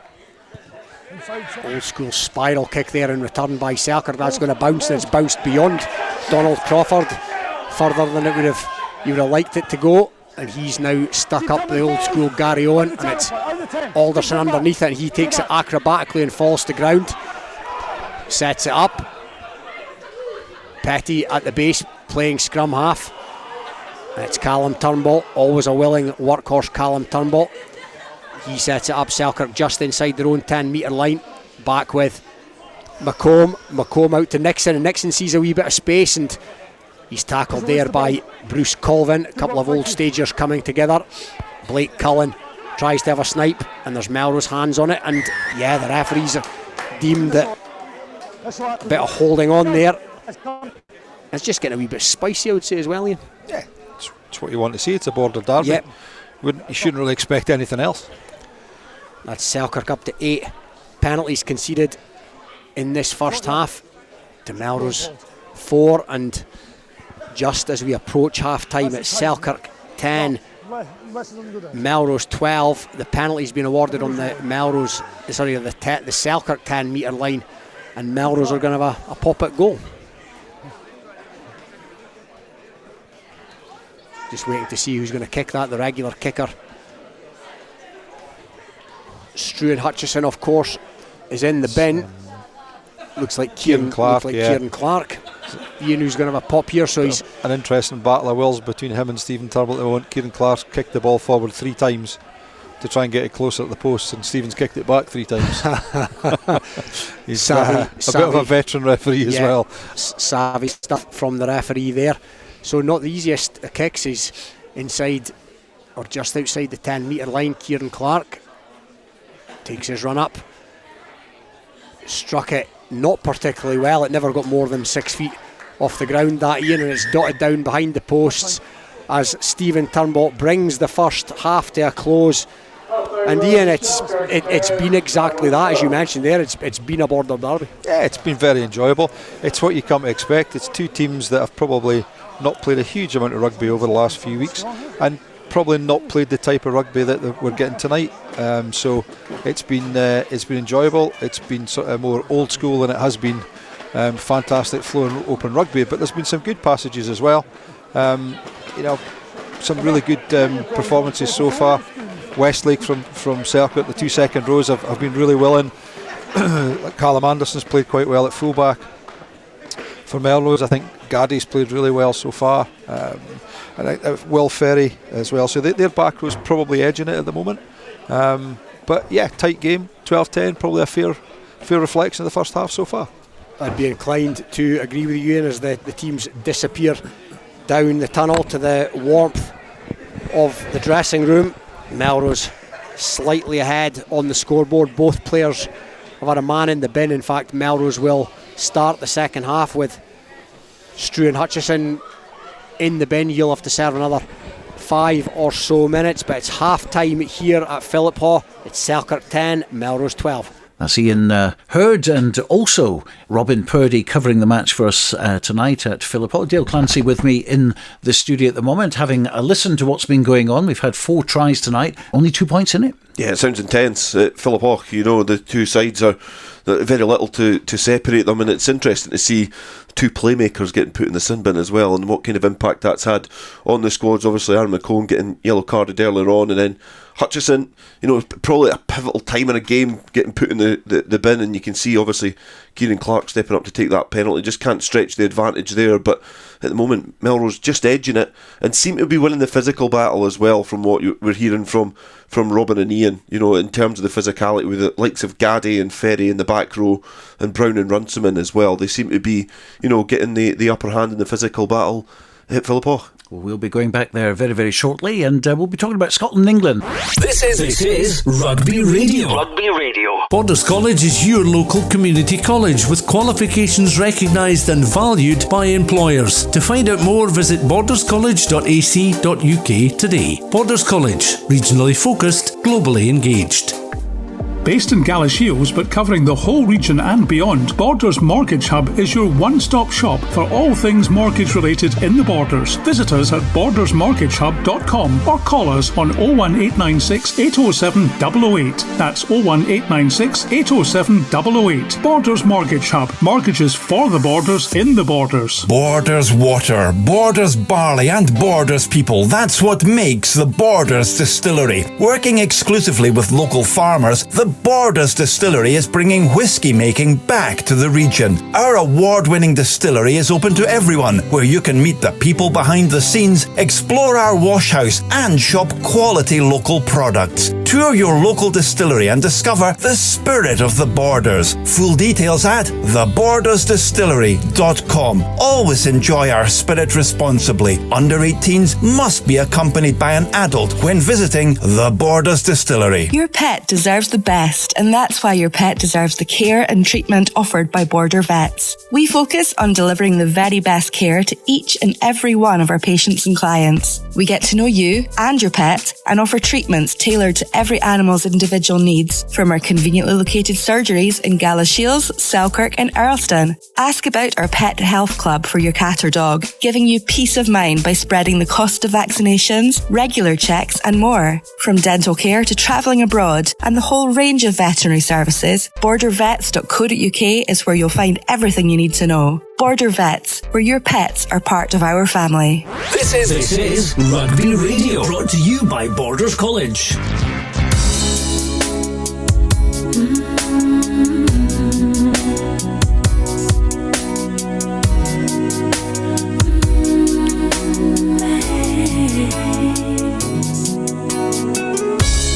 I see dark clouds out my window.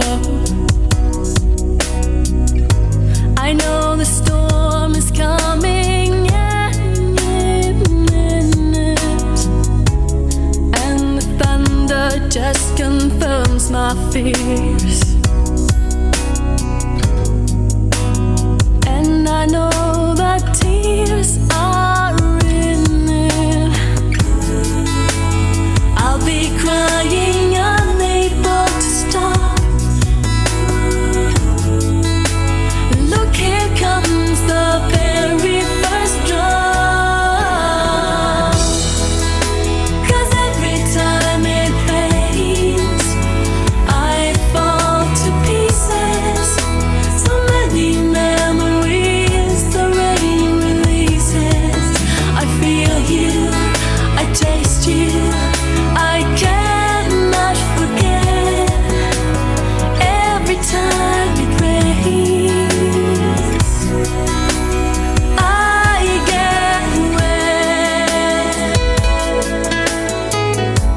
8 on a Friday night, and it's Stuart Cameron, Dale Clancy in the studio, Robin Purdie and Ian Hurd down at Philiphaugh. Half-time score at the moment is Selkirk 10, Melrose 12. Tight affair there. In the Scotland match against England in the under-20s at the Hive Stadium, currently 18-0 at half-time to England in that one. Dale, big match tomorrow though. Yeah, definitely. It's a huge game, especially after the last outing for Scotland. They've got a lot of work still to do in the Championship, and it's a must-win game. You know, obviously they've not relinquished the Calcutta Cup for 4 years, so huge game at Murrayfield tomorrow. We'll talk more about that a little bit later on, but let's go back to Philiphaugh. The players coming back for the second half. Let's return to Ian Hurd and Robin Purdie. The players are indeed back on the paddock, and it's going to be Melrose this half attacking the cricket club end here at Philiphaugh. It'll be Doug Crawford, the diminutive figure, playing in his less familiar number 10 jersey tonight. Normally a scrum half to trade, but pretty handy in the 10 jersey as well. It'll be him to get us back underway. Selkirk out just await the kick-off. Stephen Turnbull blows his whistle and off we go. Sends it long, easily taken there by Callum Anderson, who's returned that with interest. He sent it to touch. Great return actually by Anderson.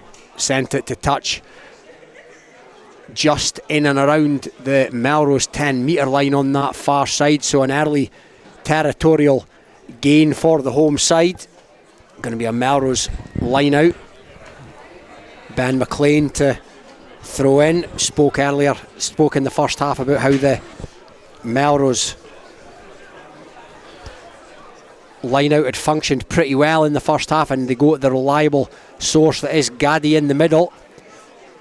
Ben McLean's at the tiller here at the back of the subsequent rolling maul, but it's taken there by the scrum half, and there's a little half break on the far side. Connor Spence was given the ball by Colvin, and Spence has made 30 or 40 metres up the far side. Melrose now into the Selkirk half.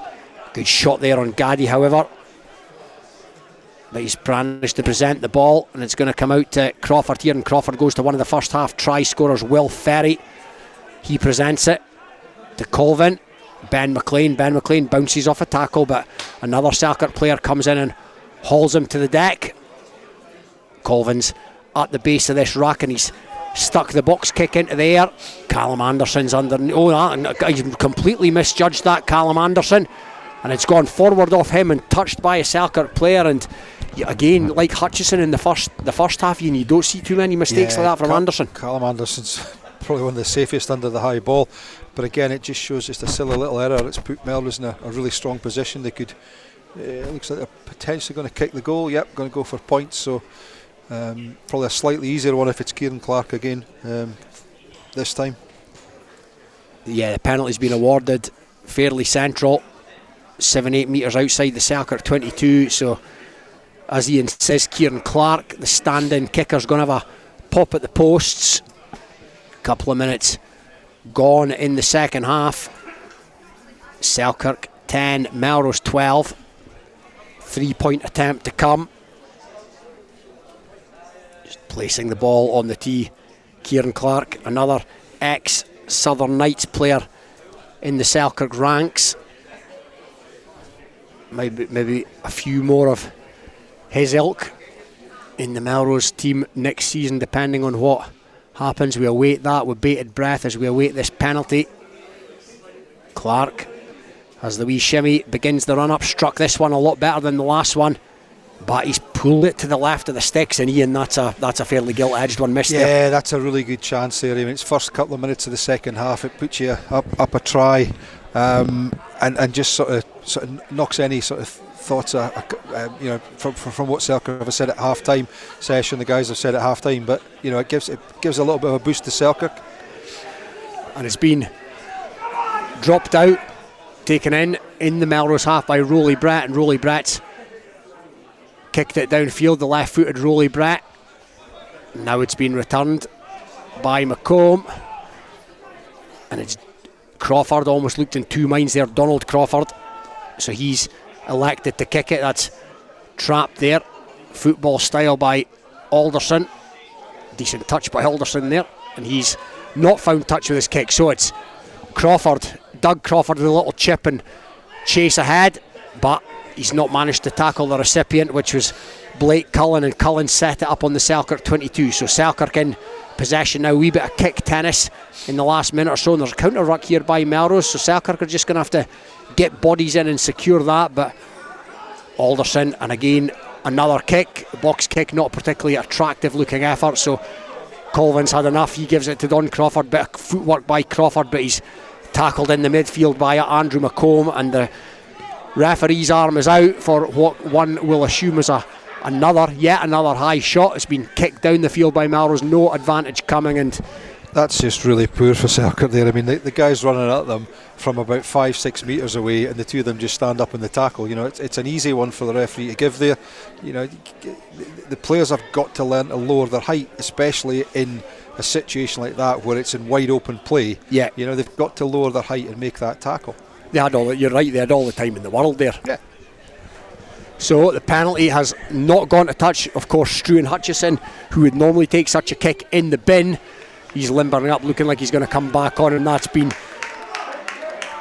sent back downfield by Selkirk. So sloppy by Melrose there. They've conceded 20 metres. They're going to receive the line out, but not exactly where they thought it was going to be, as Ben McLean gets the towel.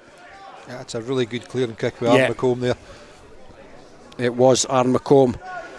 All the skills, that's what he brings to the party. The kind of all-court game, as they call it. Aaron McComb, he can run, he can pass, and he can kick it pretty well as well. And that Melrose line out. This time it's Brown. Did a lot of carrying in the first half. Tom Brown, not so much line out work, but he's successful on that occasion, and that's a decent maul off the back of that from Melrose. And now Colvin kicks it to nobody in particular really, and Callum Anderson has sent that halfway to Gala, and it's going to bounce on the 22. Don Crawford's back there, so he's going to try and return it. Another old school spiral from Don Crawford, and it's caused a wee bit of confusion for Alderson, but Aaron McComb, now McComb's going to run, he feeds it back. Alderson in and around halfway. Selkirk here, Andrew Grant Sutty stands tall in the tackle, waits for his support to arrive. That'll come back on the Selkirk side, and it's Alderson to Westlake, prominent in the first half. Westlake, they're giving it a wee bit of air here. Selkirk, they're back inside their own half, and it's McComb. Drugs it up, Andrew McComb. Cullen's in, supporting from his wing position. Alderson to Luke Petty. Luke Petty puts the head down and goes and trundles into his opposite number, Will Owen, and it's going to come back to Nixon here. Nixon out the back, creates the space for McComb. Now there's a 40-22 here potentially on the cards. No, they've taken it back in, Ian. We're just waiting to see what the assistant referee on that far side. He's giving it to Selkirk. So more wonderful kicking play from McComb. Yeah, that's making a big difference. That's two really important kicks he's put in there. You know, he's gained sort of 50 metres twice, just with putting the ball in the right place. Gives Selkirk a really good attacking opportunity here. You would think that there'll be a catch and drive of some kind, or potentially like they did to score the try at the end of the first half, a little bit of trick play around the front. There could easily be that as the steam starts to rattle. Old school steam coming off the line out there, and it's successful. Selkirk line out, and Westlake comes off the tail, and they're going to run a move here, Selkirk, and it's McComb to Grant Side. Good tackle on him from Broly. Brett stood firm there, not an easy man to haul down. Selkirk bench screaming for some kind of penalty, and they're going to be granted their wish. First penalty conceded this second half by Melrose, so that's one apiece. Back they come. That's going to be, they're maybe 15-20 metres from the try line. The ref Mike, for the time being, has evaded us. So Aaron McComb comes forward here. Doesn't look like he's shaping a kick at the posts. He's going to stick this into the corner. There's been a few line outs over on that far corner this evening. AR on that side is Sam Ramage. So it's going to be a 5 metre line out to Selkirk. Good start to the second half by the Stuarts. They trail, of course, 12 points to 10. And the line out comes in, and it's taken by McComb as reliable for Selkirk as Gaddy is for Melrose, and now it's starting to move forward, and at the base of this is Bet, a hugely experienced Bet, over 200 games for the Philiphaugh men, and he's over James Bet for his second of the evening, and that's, Iain, almost as classic a 5 metre line out and drive as you're going to see. That's comfortably in the best 5 metre or the best line out drive we've seen so far. It was a good take. They got the players round about them, they got set, and then they moved. There's been 2 or 3 times where they've maybe moved a little bit quickly, which does make a big difference. But no, that was very controlled play by Selkirk. As you say, James Bet, it's the classic nowadays. The hooker is the favourite for the first try scorer in internationals, when it used to be wingers all the time. It's just these driving mauls. They get in there, they pilot it from the back. Josh Welsh was in there just to add his extra weight at the back as well. So yeah, well worked try by Selkirk. Again, coming off the back of those 2 excellent kicks by Andrew McColm, which put them down in that area. They did indeed. Great start to the second half by McComb. Second try of the evening for James Bet as the conversion attempt comes in, and again it's just come up that little bit shortened. It's almost if the line out goes to hand, Iain, from that range, it's almost undefendable nowadays. Yeah, it is. I mean, it's just they get the players in there, they've got the players round about it, and the only way you can really defend it is by taking it down at source. So once that player hits the deck, if you don't take it down, then you're really struggling after that. We're back underway here. Hutchison's put up the high hanger. And it's been taken straight in by Connor Spence, his winger, and Connor Spence is up into Selkirk 22, so good response from the Greenyards men. Tom Brown has secured the ball. Gaddy makes a metre or so. Colvin's at the base, looking for options, looking one way, looking another. Goes out to Rolly Brett. Quiet in the first half. Brett in an attacking sense anyway, pretty solid defensively. Now Angus Runciman puts the head down, puts the ball up the jumper and hits it up. Colvin to Doug Crawford to Hutchison to Donald Crawford, and it's been spilled forward, but a penalty is coming once again. Offside Selkirk. That's the 10th penalty they've conceded so far. Again, kickable. Iain, what would you do here? I think they'll go for the corner. Yeah, it looks like they're going to do exactly that. And Hutchison, who's back on after his stint in the cooler. It's a player that's impressed me so far, Robin, is Connor Spence, the wing. Wing for Melrose. He's big, he's abrasive. You sort of look at players like that and you see why you're not using them more often. Bring him in on short lines. He's stuck out there in the wing. He's had 2 or 3 really good runs, but they're not using him because he's very effective. He has been so far this evening when he's had the ball. Spence, and the line out has gone to Gaddy. Apologies for sounding like a broken record, but if it's not broke, then why fix it? And speaking of not broke, it's a carbon copy of the Selkirk try, this time for Melrose. It's the hooker, Ben McLean. And Iain, that was almost as good as what we've seen 3 or 4 minutes ago. And I think it was as good, but it was a bit different as well. In that Selkirk, what they did was they tried to spin it. So they tried to spin it so that Melrose lost control, and Melrose kept control of it. It splintered off, but then they kept that main body or 2 or 3 players into it, with Ben McLean again driving it, and got themselves over the line. So hookers going well this evening. 2 for Bet, 1 now for his opposite number, Ben McLean. Takes the score from 15-12 to 15-17 in favour of Melrose. Struan Hutchison's kick to come once again. 3 tries apiece. Hutchison to the right of the uprights, just outside the 22. Begins his run up. Strikes it well. Straight through the middle she goes. So Melrose extend their lead to 19-15, and it's as nip and tuck this half as it was first half. Yeah, absolutely. And again, I think Selkirk will be a bit disappointed. They've given away a penalty for an offside and fairly well out there. It's simple stuff. They're giving away easy penalties and giving Melrose easy opportunities. Been kicked off by Melrose, and it's been fumbled by Rolly Brett. So this was kicked off by Selkirk and fumbled by Rolly Brett. So Selkirk now back in possession. That's a Strong carry by one of the forwards, and Alderson's at the base of the resulting ruck, and again giving a wee bit of air here, Selkirk. And Grant City's got a chance to use his power here. Melrose hand in there, but it's quickly cleared out. Callum Anderson now. Callum Anderson's stolen another yard or two. Connor Spence in with a tackle. Zvarzak, he goes out the back to Aaron McColm, and it's dropped by James Bett, and he's annoyed at himself. Bett, he smacks the ground in frustration, and it's almost the first thing he's done wrong tonight. James Bett, exactly, and it's one of these that the coaches talk about having sort of 3 or 4 options off a pass. So Aaron McComb's throwing that pass out there. It's not necessarily one person in particular. He's got 2 or 3 options, and unfortunately, I'm not so sure James Bett was aware of himself being one of those options. He thought he was possibly more of a decoy runner. Yeah. So it's going to be a scrum to Melrose.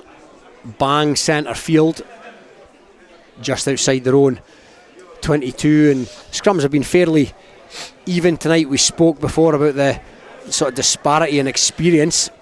Selkirk much more experienced than the Melrose trio. Done well against Luke Petty. He's held his own up quite well. Selkirk had a wee bit of a shunt on there, but it's came back from Melrose, and they've spun out the backs, and that's a decent hit there by Blake Cullen on his opposite number, Kieran Clark, and it's spilled out the back there, but Melrose have managed to keep a hold of it. So Tom Brown needs to shore things up, and he goes route 1, takes it to deck. Colvin's in there barking orders at his teammates. Shapes to kick it here again, comes to the back of the Caterpillar, and that's a better kick from Colvin. Callum Anderson's slightly more secure under that this time, but he was the victim of some kind of infringement. Has he been hit slightly in the air there, Ian? I think it looks like it, yeah. It's difficult to see with all the players in the way, but it looks like he has hit him in the air slightly. And the volume's just risen a wee bit in the stand here. There's just things, emotions starting to run a wee bit higher than they did in the first half. It's Iain, shall we say, Robin? It's Iain, and it's the same voices, that have shouted at all us referees over the years. Oh, and that's a beautiful touch finder from Callum Anderson.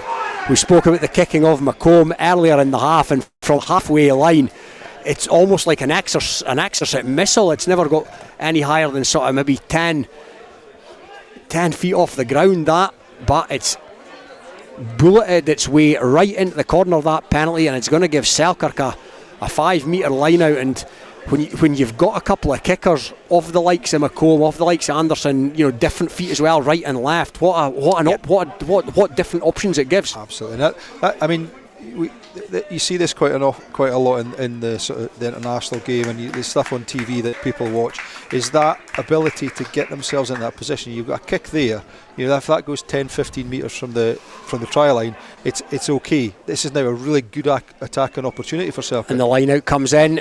Melrose have managed to scrag that and drag it to the deck, but he's been caught on the wrong side there. Tom Brown, you'll do well to get out of there, but referee seems happy enough for the time being.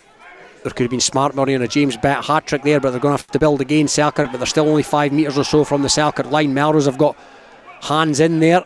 Bats came back on the Selkirk side, and it's Callum Turnbull. Good carry by Turnbull.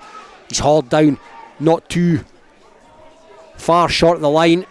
Petty looks interested at the base of this, but he tips it on to Westlake, the latest to truck it up, and they go a wee bit wider here, Selkirk, and there's gap opened up for Nixon. Didn't quite have the pace to cut his way through it, but it's tipped on there on the far side, and it's Callum Anderson. He comes back inside, the substitute that's just came on.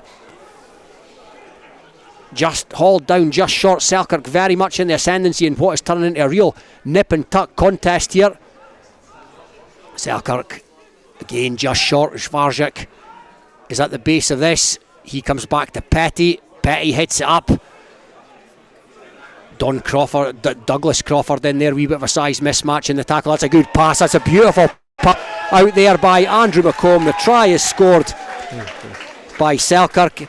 Looks like Cam Eason who's come on. No, I think that actually looks, it's a jersey change. I think that looks like Finlay Whelans to me. It is. Ian, Finlay Whelans is on in the number 22 jersey, and no sooner is he on the park than he's over the line. Yeah, again, really good control by Selkirk. For me, again, a strange option after scoring a really good driven maul try about 5 minutes ago. They chose to go to the back, and then it was a bit messy, but they held on to it. They worked the phases. They used the wide as well as the going up the middle as well, and then eventually they just dragged enough Melrose numbers in that it was a fairly easy run in for Finlay. To talk about making an immediate impact, young Finlay Whelans scored a few tries in the Premiership this season. The ex-Edinburgh under-20s man, he's got 8 tries so far, and again the conversion effort's been tugged wide by Alderson, and that's none from 4 for him, and that's unlike him. He's a good kicker normally. Yeah, he's kicked well this season in the games that I've been involved in it with him, and I've been quite impressed with him both in his scrum half play and his kicking off the tee. Yeah, 5 penalties, 16 conversions in the league for the ex-Heriots youngster. Spoken about in dispatches previously in terms of Super Rugby, but that ship has sailed. Kickoff's been taken by Melrose, taken in by Selkirk. Back again to Anderson, who's hoofed it down the field, but taken in by Don Crawford.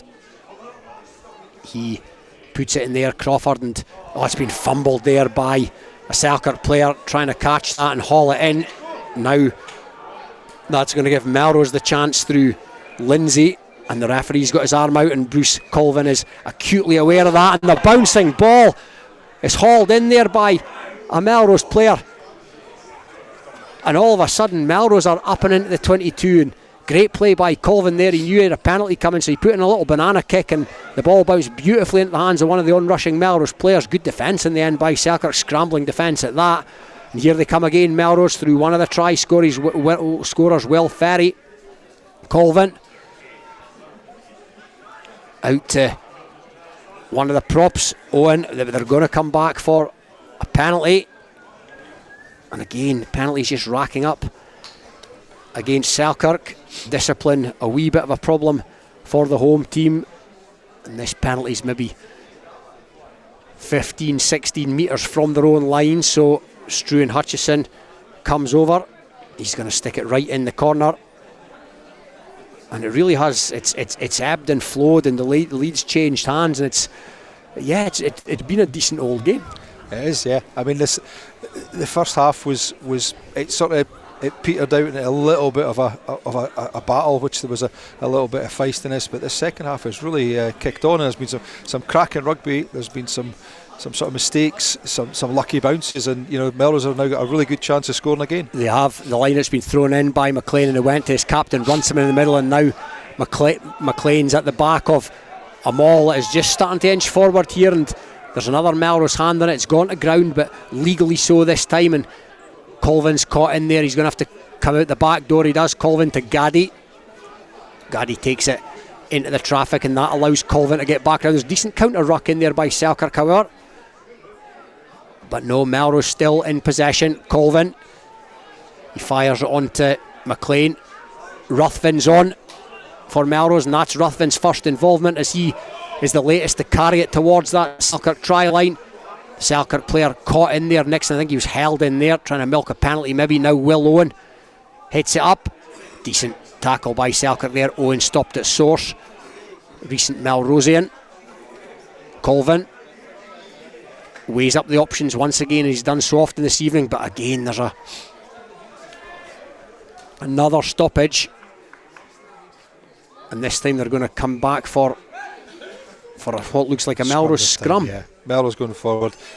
This is a really frustrating thing for me in the game nowadays, is this the player that makes the tackle, potentially he's not rolling away quickly enough, but then the attacking team just pin him in and start claiming for penalties, and that, again we've talked about this time and time again, but the good old-fashioned rucking would get them back to would get them out of the way fairly quickly, as opposed to trying to pin them in. Yeah, we had to talk about that just off air at half time, didn't we? And that was your classic situation right there. And in what is now a bygone era, that just wouldn't have happened. He'd have been shooed out of there legally, so you'd had a couple of scrapes down his back the following morning, but that would have been the worst of it. But Melrose Melrose have pinned him in there trying to milk a penalty out of it. In the past they would have gone over the top and rucked him back, and you'd had a quick ball and the game would have flowed.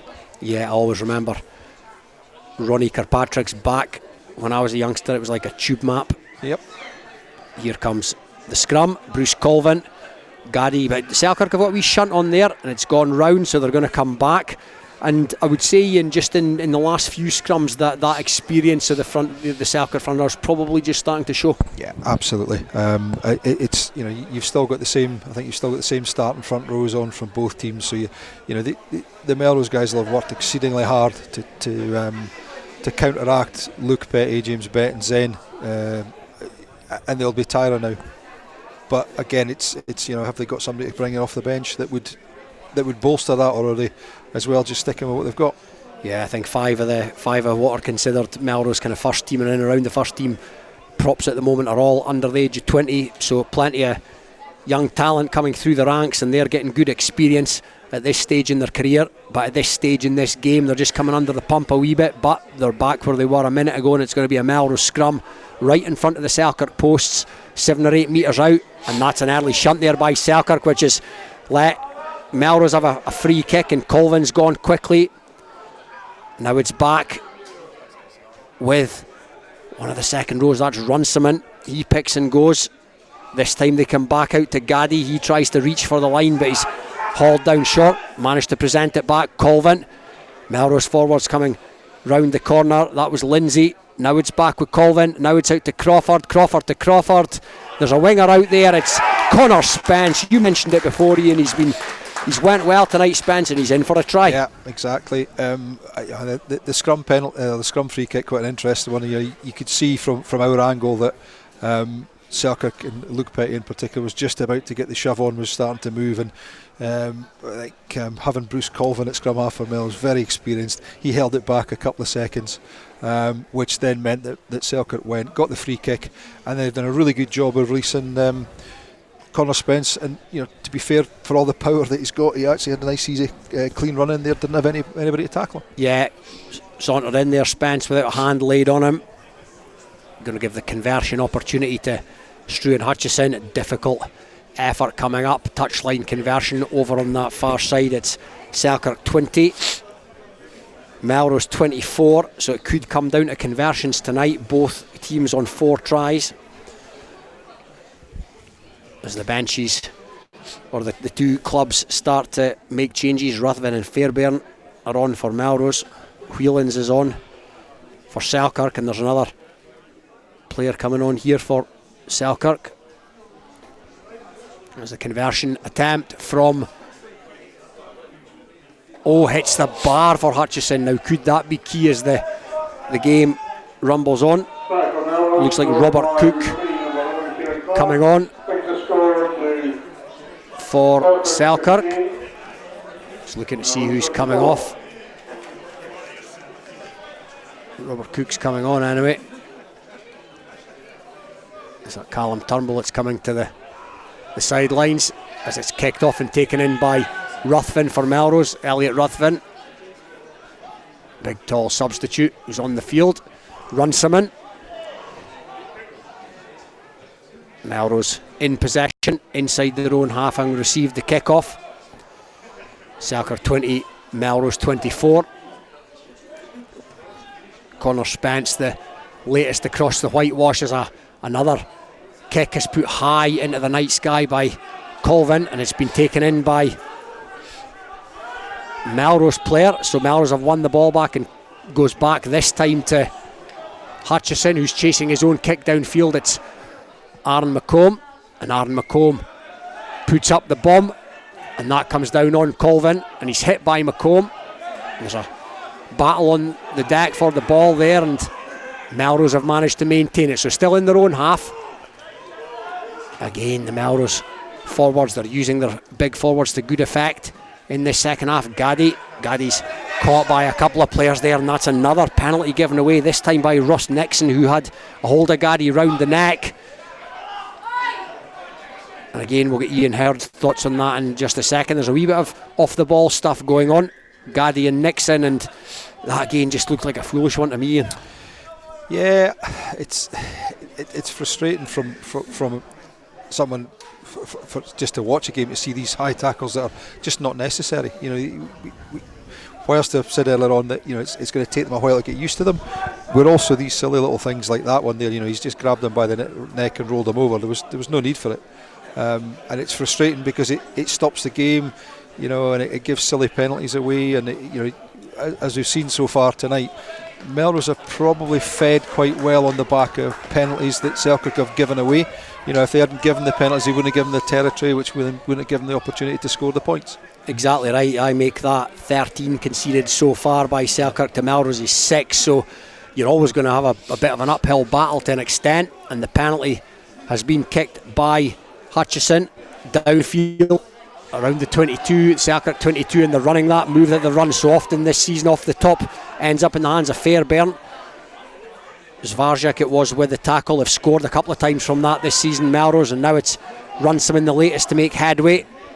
Melrose now coming out towards that far side again, not too dissimilar to when they scored, and Donald Crawford had Connor Spence, decided not to release the ball, however, and that was the smart thing to do. Now Kieran Clarkson playing scrum half. Will Owen hitting it up. Colvin.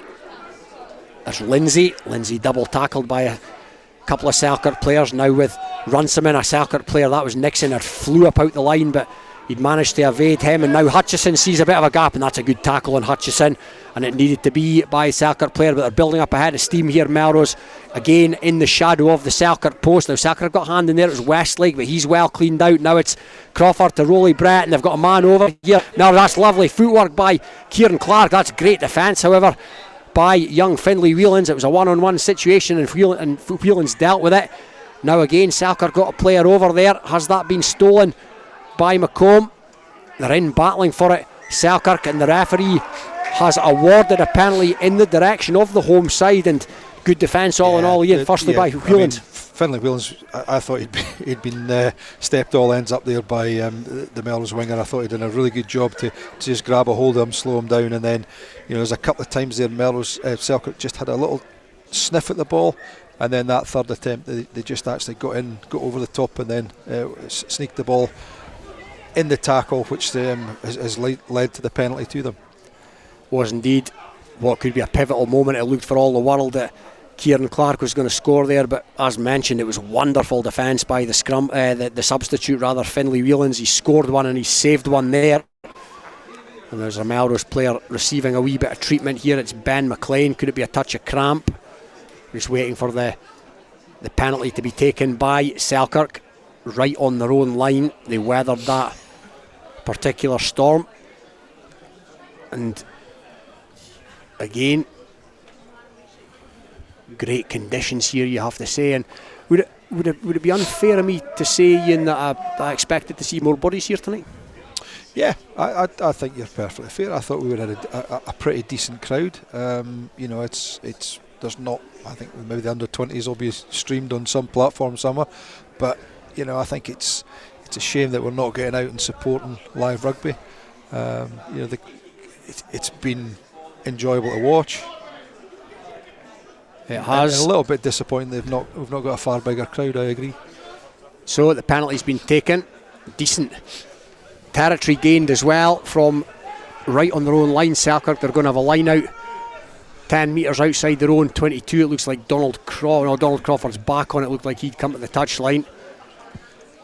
Will Ferry is off for Melrose. He's an industrious evening, Ferry, and that line out's gone to hand for Selkirk, and now they're trying to rumble it, and it's starting to move forward with a wee bit of pace. And there's a Melrose player in at the side there, but the team of officials are happy enough, and West they're still trundling now, and James Head is screaming for a penalty on the touchline, and his wishes are going to be granted because the arm is out of the referee, so they're playing with a free ball here. Selkirk. McComb to Anderson, and a Melrose player slipped in the defence there. It's Grant City rather than Grant City's going to take full advantage, and he's made 40-50 metres. Andrew Grant City looking for his support now, and he's hauled down eventually by Bruce Colvin. So now Selkirk have got a man over here. It's Philly Whelans again. He's chipped it forward. Whelans, it's been touched by Don Crawford, and he's going to have to run it back out, Crawford, because it was behind his own line, and he's done really well there. The Melrose fullback was advantage played to the point that the referee's not going to bring them back, and now a penalty's been awarded to Selkirk, and Yeah, it's just all burst to life, Ian, after a bit of a period of inactivity. Yeah, I mean, the Selkirk have done really well. You know, again, if it's the simple little things there is that Donald Crawford's gone back over his own line, he's picked the ball up. 3 Selkirk players have basically stood and looked at him. If they tackled him, he's carried it over, they've got a scrum 5. He's been able to run out. They've then had a really good opportunity to turn over. And the player who's gone in has obviously gone past the ball with his hands instead of going straight on the ball. And it's very much let Melrose off the hook there because they were under the cosh a wee bit. And they're now in a huddle because we're waiting for some substitutes to be made, and there's a Melrose player receiving a wee bit of treatment in there, I think, as well. As I mentioned before, the great amount of steam coming off the huddle. Now Stuart Hutchison's going to come forward and send this from his own 22. You're looking to hoof it as far as he possibly can or leave the pressure. Remains Selkirk 20, Melrose 24. In what has been a nip and tuck border battle. Line out will be taken by Melrose just inside their own half. Ben McLean, another player who's had a busy evening. It went really well with his line out throwing, been on point. And this time he's exactly the same, and it's gone to Captain Runciman, who's come more and more into the game as it's worn on. Now they're trying to trundle it forward. Colvin's seen a wee bit of space and he's released Kieran Clark, and Kieran Clark's been missed by Aaron McColm. I was going to say well tackled by McColm, but Clark got away and now he's up and into the 22, and there's a couple of Selkirk players on the deck here. Cross kick by Crawford, and he was after it, was Connor Spence, but it's drifted into touch, and that was the right play. Yeah, exactly. I mean, I think there's two Selkirk players down. Yeah. One of them, I think, is Callum Anderson, so he's going to be out of position because he was pulled in by the Kieran Clark run, which then meant there's the opportunity out wide. Just unfortunate that it just bounced out a little bit less on that, and Melrose are probably home and hosed for the night. Yeah, you'd have to feel that if Melrose get the next try, then they will be home and hosed. As Callum McNeil comes on. So it'll be interesting. Callum's an extreme live wire. He just loves to run with the ball in hand. It'll be interesting to see if they can get him some ball, how he gets on. Yeah, the stocky, quick figure. Callum McNeil, the man they call Scrappy. And speaking of Scrappy, that was a Selkirk line out which they've made a mess of, and that's going to hand real territory and ascendancy to Melrose, because that was deep inside the Selkirk 22. They'd won the ball and brought it down, it looked, but there's another injured Selkirk player here. Looks like Aaron McComb. I don't know if he's got a knock when he was sidestepped there, or when he missed the tackle. I think so. It was fairly head-on stuff, and he looks to be the wee bit worse for wear. And dare I say, there's a stretcher on there for Aaron McComb. So he's on his haunches or he's kind of bent over at the moment. He's not flat out. And we're just waiting to see what. Yeah, there's another more robust-looking stretcher being brought out. Hopefully, just as a precaution. The last man that Selkirk want to lose when they need a bit of spark, they need a bit of something from somebody, is Aaron McComb. But no, this doesn't look a great situation here, unfortunately. No, it was fairly innocuous. Is that the Kieran Clark, whether he sidestepped him or whether he just ran at him, he's obviously just potentially got his head in the wrong position. I certainly didn't see anything at the time. There didn't seem to be that much concern for the Selkirk bench at the time either. But it's all of a sudden to me there was two other players that were involved in the tackle who looked as if they'd clashed heads. But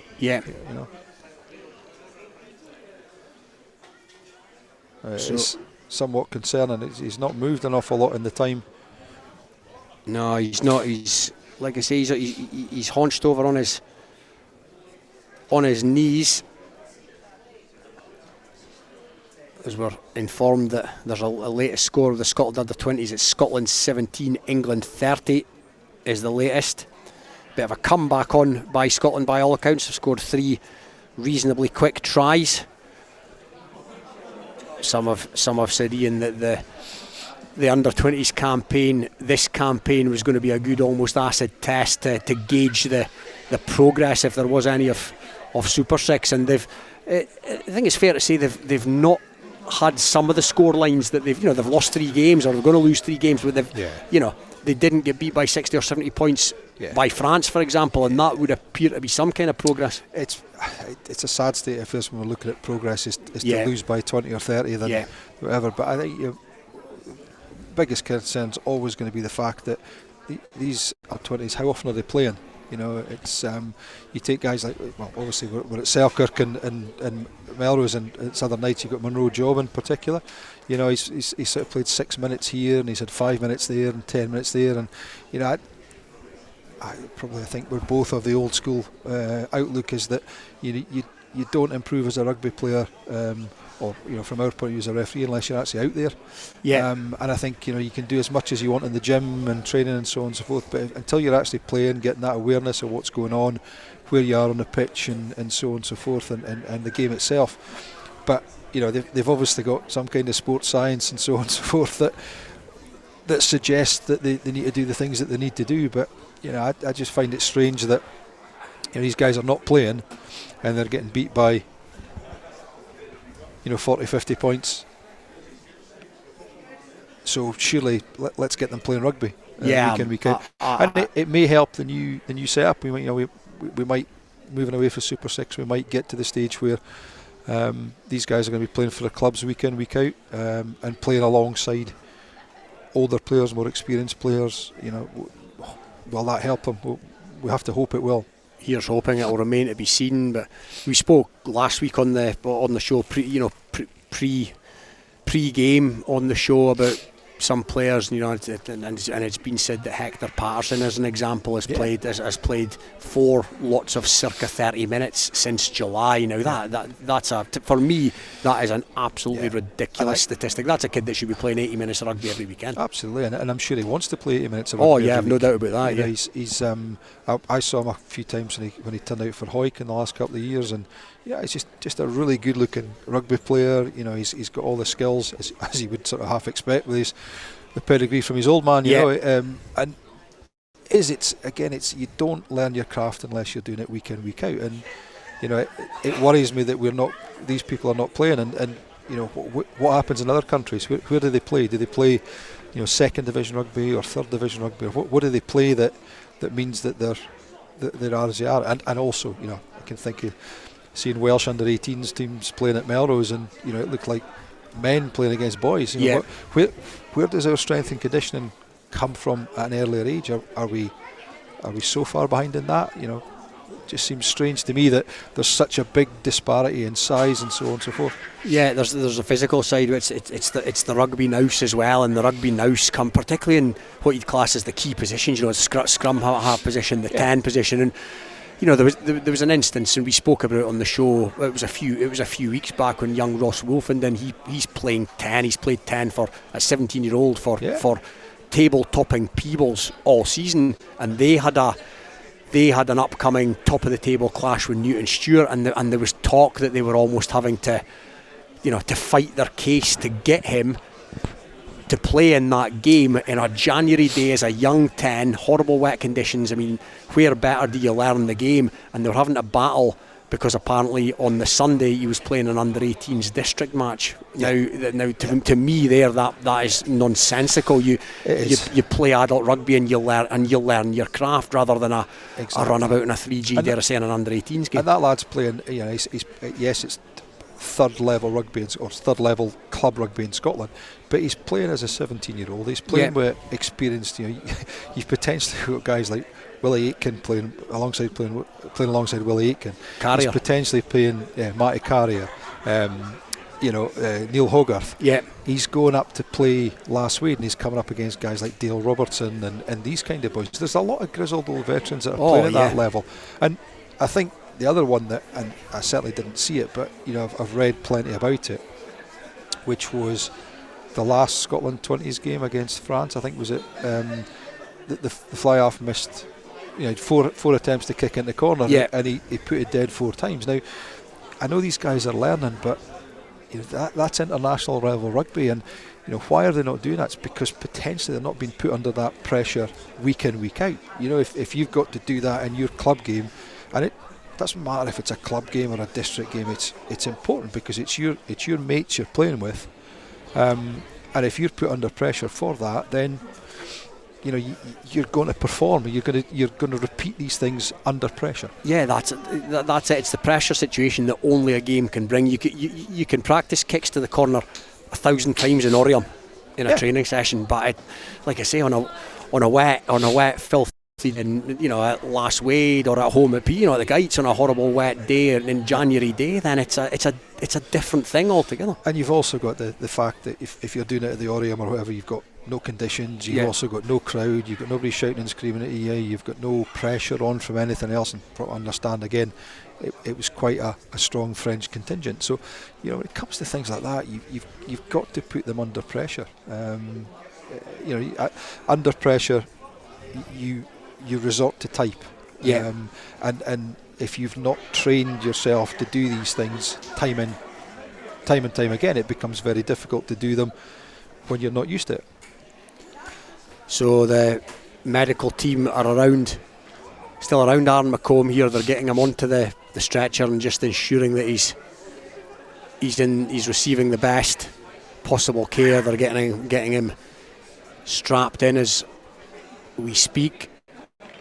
Not the thing that you want to the thing you want to see here, and we wish him all the very best. Yeah. And it's good to that the medical people here were quick on the scene, and they're taking all the necessary precautions, and that's what we hope it's precautionary. Exactly, and I think that's we talk about the old days, and we've talked about rucking, and we've talked about all these sorts of things. I think that's one thing that has improved massively at the game is the level of care. You've got doctors there, you've got physios there, you've got various other people who are obviously professionals, compared to the old bucket of cold water and a sponge. It's night and day in that regard. And it's good to see that they're taking complete care of it, and hopefully, as it is in a lot of cases, it's very much preventative than as serious as it looks, and hopefully he's certainly, his arms are moving, which is good to see, and I hope Aaron's had a good season, and hopefully it's not as serious as it looks at the moment. So they're about to get the stretcher lifted off as we await that. Or I'm going to put you on the spot, Iain, in terms of tomorrow's game. How do you see that one going? It's a difficult one because I don't think we've seen Scotland perform for any more than about 35 minutes in either of the two games they've played. We should have stuck 50 points on Wales. We just switched off and thought we'd done the business, and we were, in my opinion, we were far better than the French team, but they hung in there, and they took us on, and obviously the issue at the end should never have come to that. We should have been streets clear by then. I think the heart and the head probably says Scotland, but there's just something about the fact that England are a team that are building, and for the first time in many long years, they've got nothing to lose. They're sort of half expected to come up to Murrayfield and get beat by 20 or 30 points. So, it'll be interesting. And that's not what suits us being Scotland. Definitely not. That favourites tag. I can seldom think of an occasion where there has been such a level of expectation on Scotland prior to a Calcutta Cup game, but I'm pleased to say that McComb is now off the field receiving the best medical care, and the rugby is just about to resume. As a reminder, it's Selkirk 20, Melrose 24, and it's a Melrose scrum in a pretty decent attacking position, and Gaddy's picked off the back and gone to Doug Crawford, who in turn's given it to Brett, who fed the onrushing Donald Crawford. Now it's back with Melrose. Hutchison's gone out to Clark again, and Clark's shown footwork, but hassled and harried well by the substitute opposite number. Whelans still in Melrose possession, however. Crawford, Owen takes it to ground.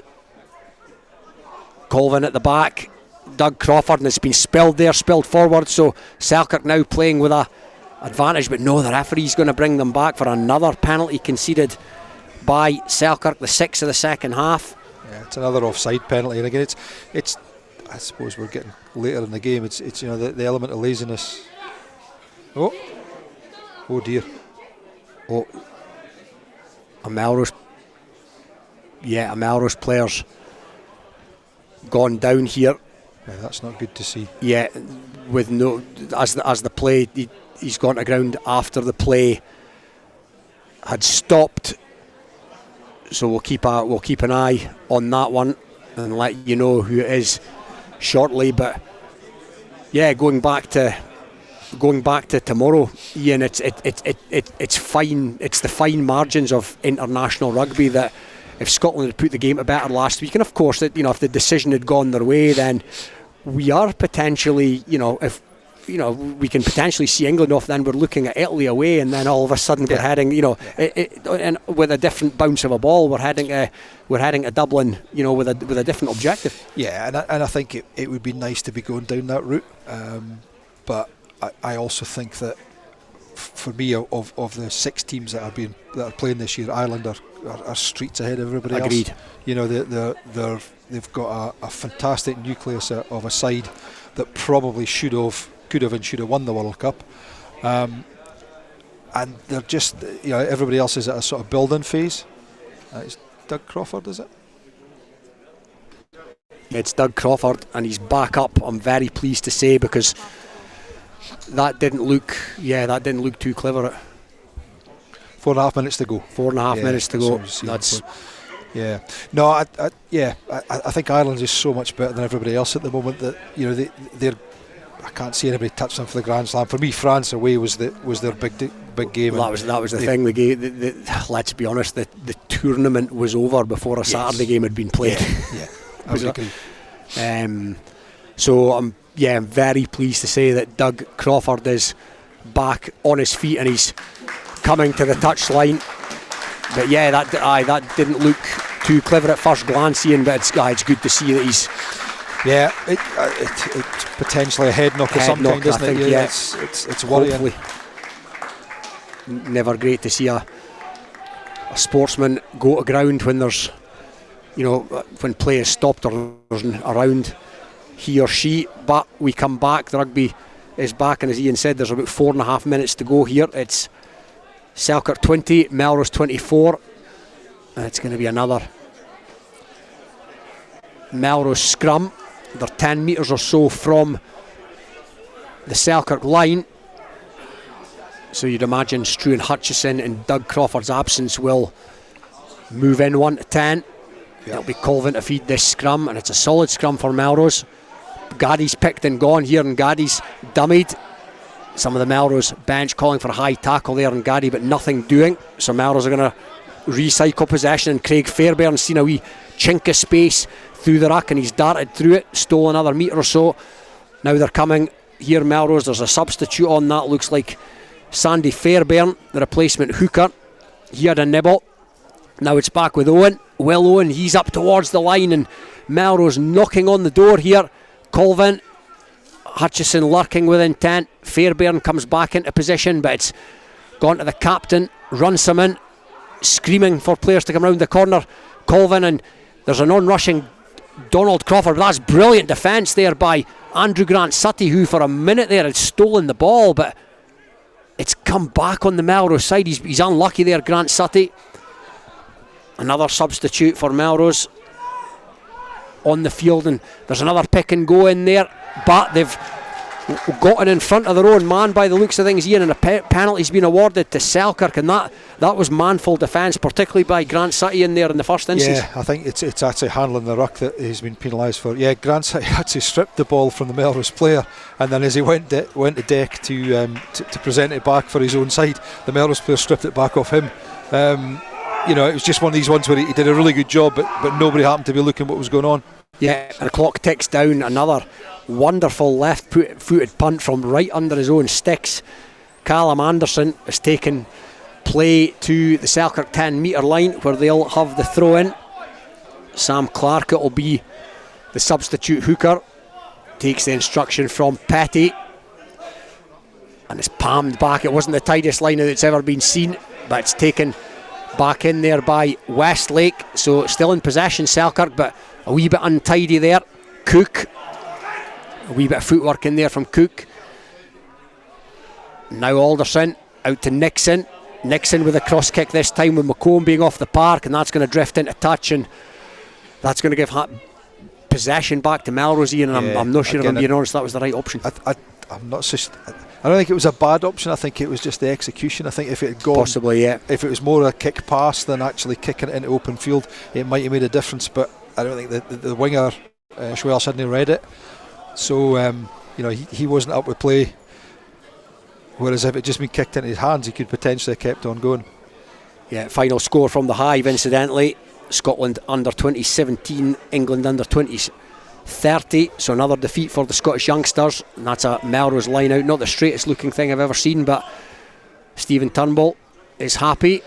So my opinion counts for nothing, and they've been sacked there at the back of the mall, Melrose, and they're going to do well to get this ball back here. But back it comes. They've done well to recover that situation because the Selkirk player had got in there. No great hurry, Melrose now, and why should they be, as the clock ticks down, and they're going to put it into touch here, Melrose, and the referee blows the final whistle. That brings proceedings to a close in this Border League match that's ebbed and flowed, and it's been nip and tuck, and there's been 4 tries apiece, but in the end, Ian, Melrose have just shit it. Yeah, obviously the 2 conversions made a big difference. I don't think any of the tries potentially would have that Selkirk scored, the really conversions that you would sort of expect them to kick.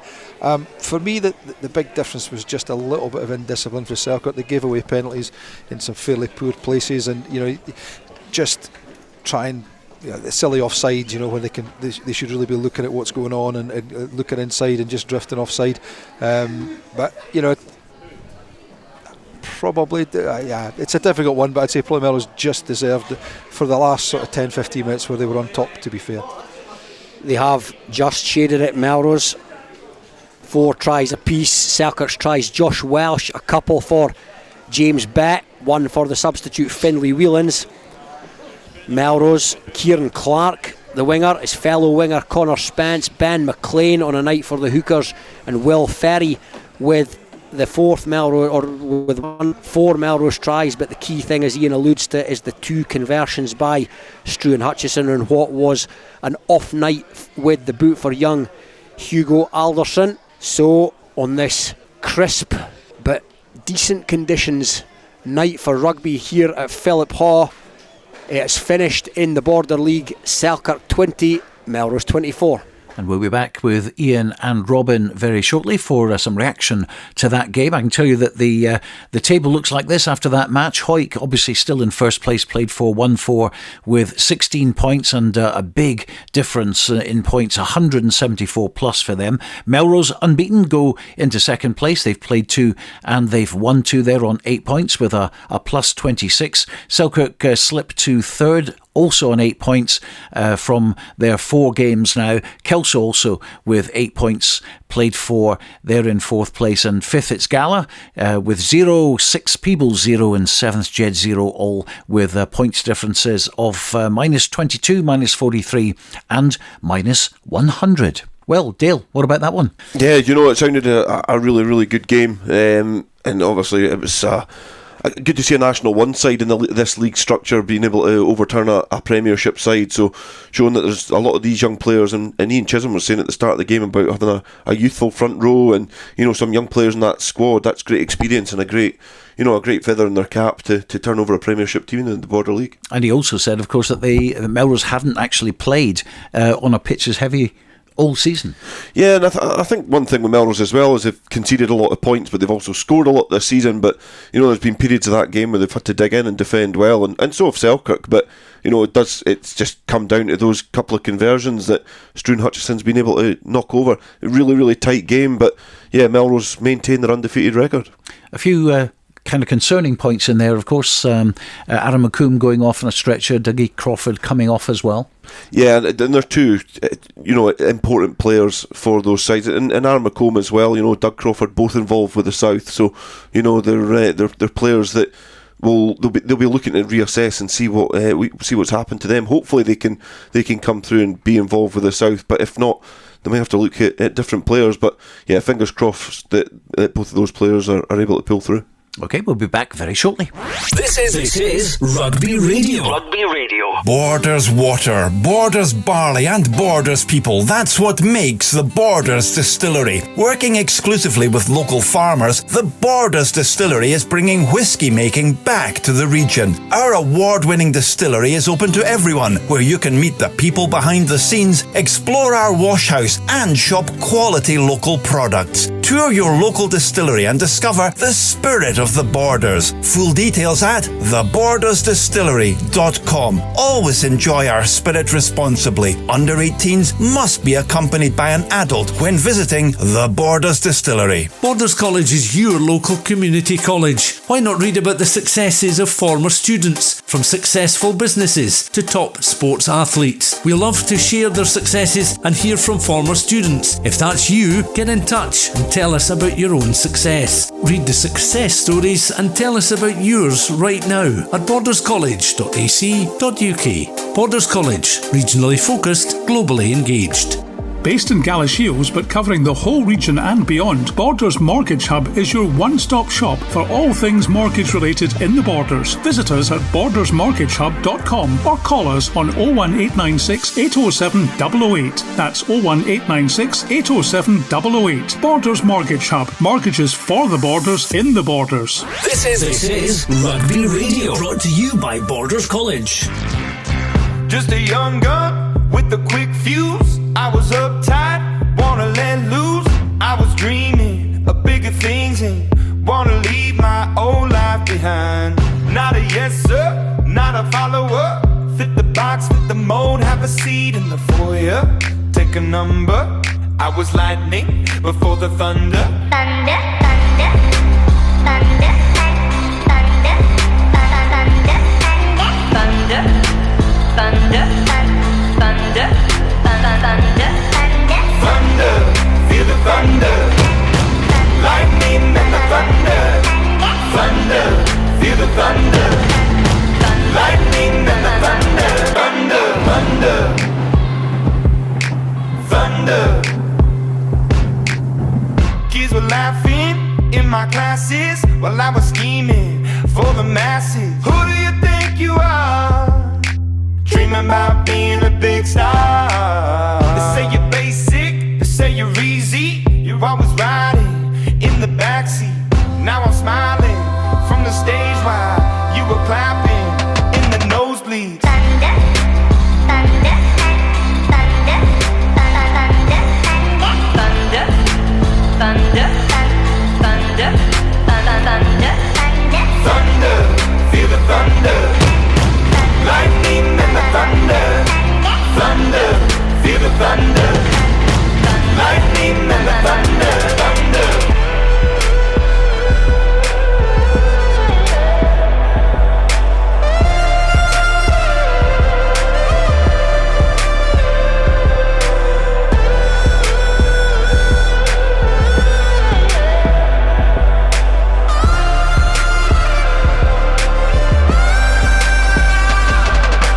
Thunder, feel the thunder.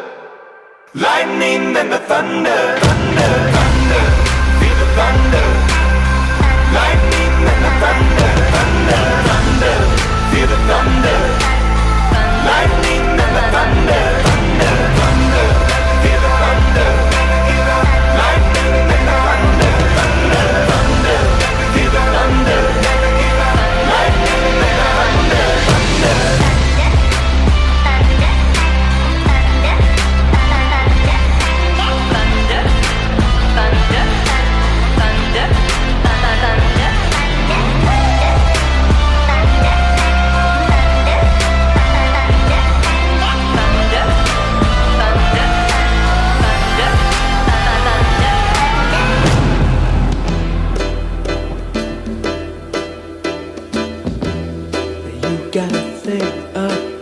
you. I just can't live without you. I really want you, Eleanor, near me. Your looks intoxicate me. Even though your folks hate me, there's no one like you, Eleanor, really.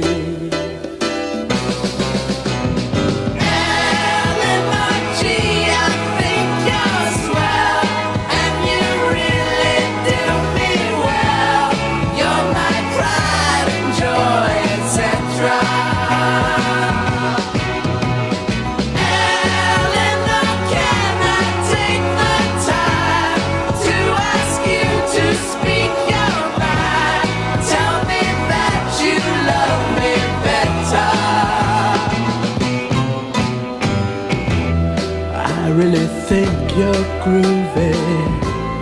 Let's go out to a movie. What do you say now, Eleanor? Can we?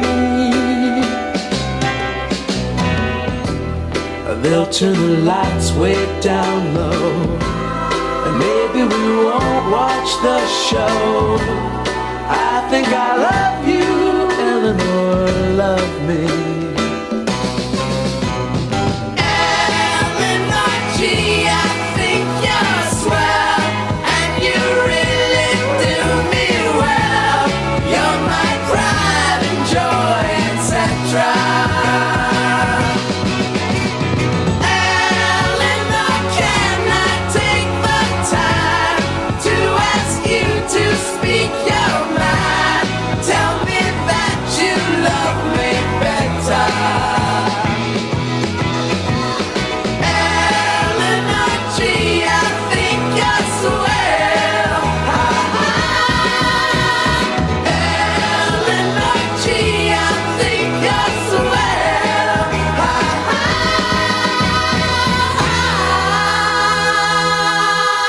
Turtles, and before that, the Dragons, the Imagine Dragons, and you're listening to it on Rugby Radio, just approaching 9:30. Let's go back to Philiphaugh. It ended Selkirk 20, Melrose 24, so Melrose still unbeaten in their 2 games, and Angus Runciman, the captain of Melrose, now talking to Robin Purdie.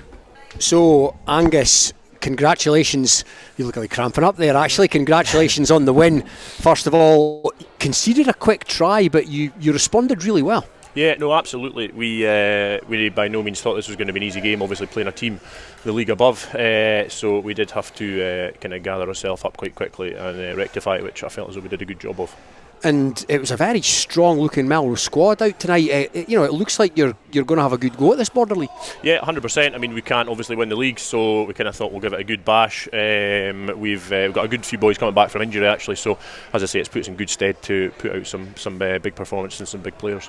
And you mentioned boys coming back there. You must be really proud of the way that boys have come to what is a Premier ground against a Premier team, and they had a strong team out as well.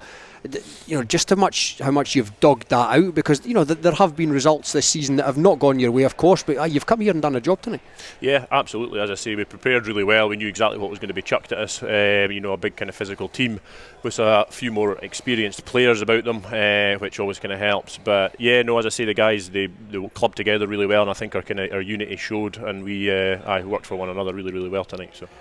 And it looks like it's Peebles up next, I think, for you guys in the Border League, and you've got your final league game of the season to come away to Glasgow Accies. You'll be looking to finish with a flourish from here. Absolutely, yeah. It's we're moving at the next Border League game, obviously.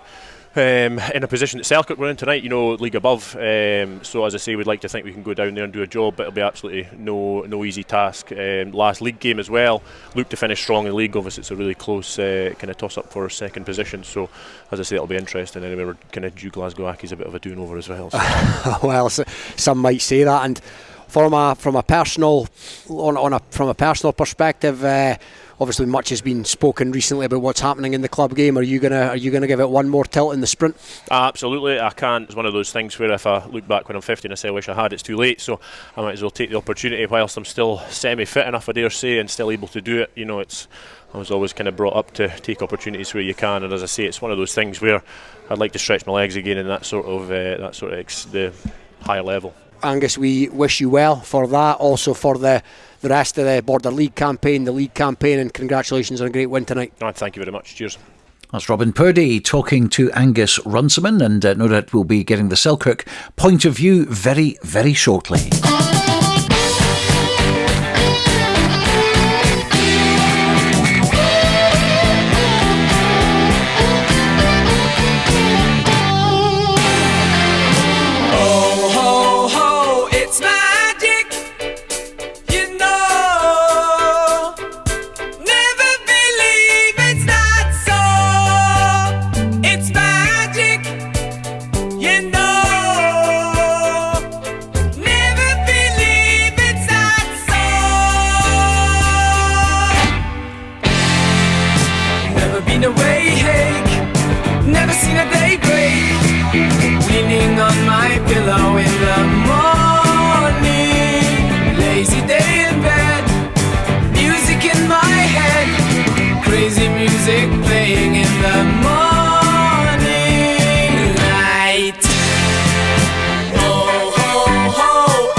David Payton still going strong, of course, with Pilot in the heydays. It's 9:35. Let's go back to Philiphaugh, and Andrew McColm is with Robin. Yes, indeed, Stuart. Thanks for that.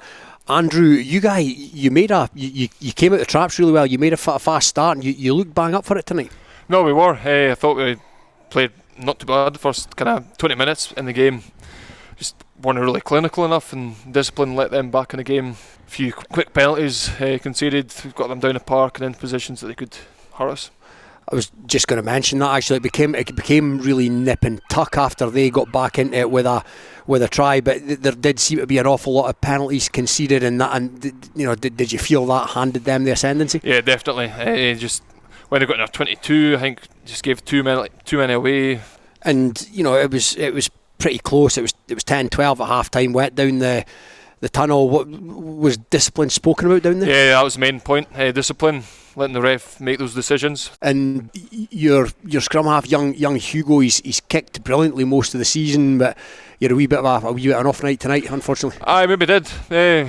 Obviously, couple of tries out wide that were quite hard conversions, and maybe even box kicking as well, just not in the right position, field position to make them. So.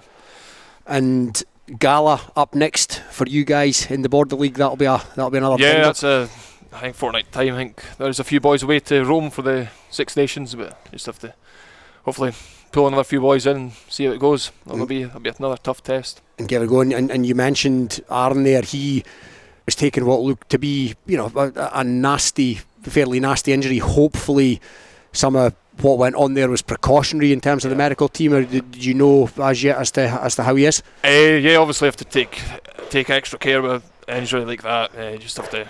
Yeah, I think he was immobilised, so just have to. I think he'll be all right, but just have to obviously take every precaution. We wish him well, obviously here at Rugby Radio, and looking forward for you personally. The South looming on the horizon. You must be pretty excited about that. Yeah, I am. No, it's good. Obviously involved last year, but there's I think even more competition for places this year. I think there'll be a few boys gutted not to be included from last year, but should be good. Get into the training. Well, we wish you all the best for that, and we wish Selkirk all the best for the rest of the season. Thanks for joining us up here, Andrew. Thanks very much. Cheers. Now, Robin, whilst you're there, of course, a big match coming up tomorrow, 4:45. Everyone will be tuned in to Scotland against England. Scotland with 3 changes. What do you make of the team? Yeah, I think I was a wee bit surprised to see Fagerson left out. If I'm being honest, the young fullback as well. I think it was always going to be the case that when Kinghorn was fit, he was going to come back in, and that definitely adds something. So yeah, I think positive changes in the main, and we can go into this tomorrow with confidence. Said to Iain during the kind of break in play there that it just feels a wee bit weird to for people to be talking about us as Scotland as quite strong favourites. But yeah, I think we go into this in pretty good fettle. But you just cast your mind back that week, and we could have been bouncing into this in even better fettle, let's face it. Yeah, there's a little bit of a downer there, isn't it? But there's still the Triple Crown, isn't there?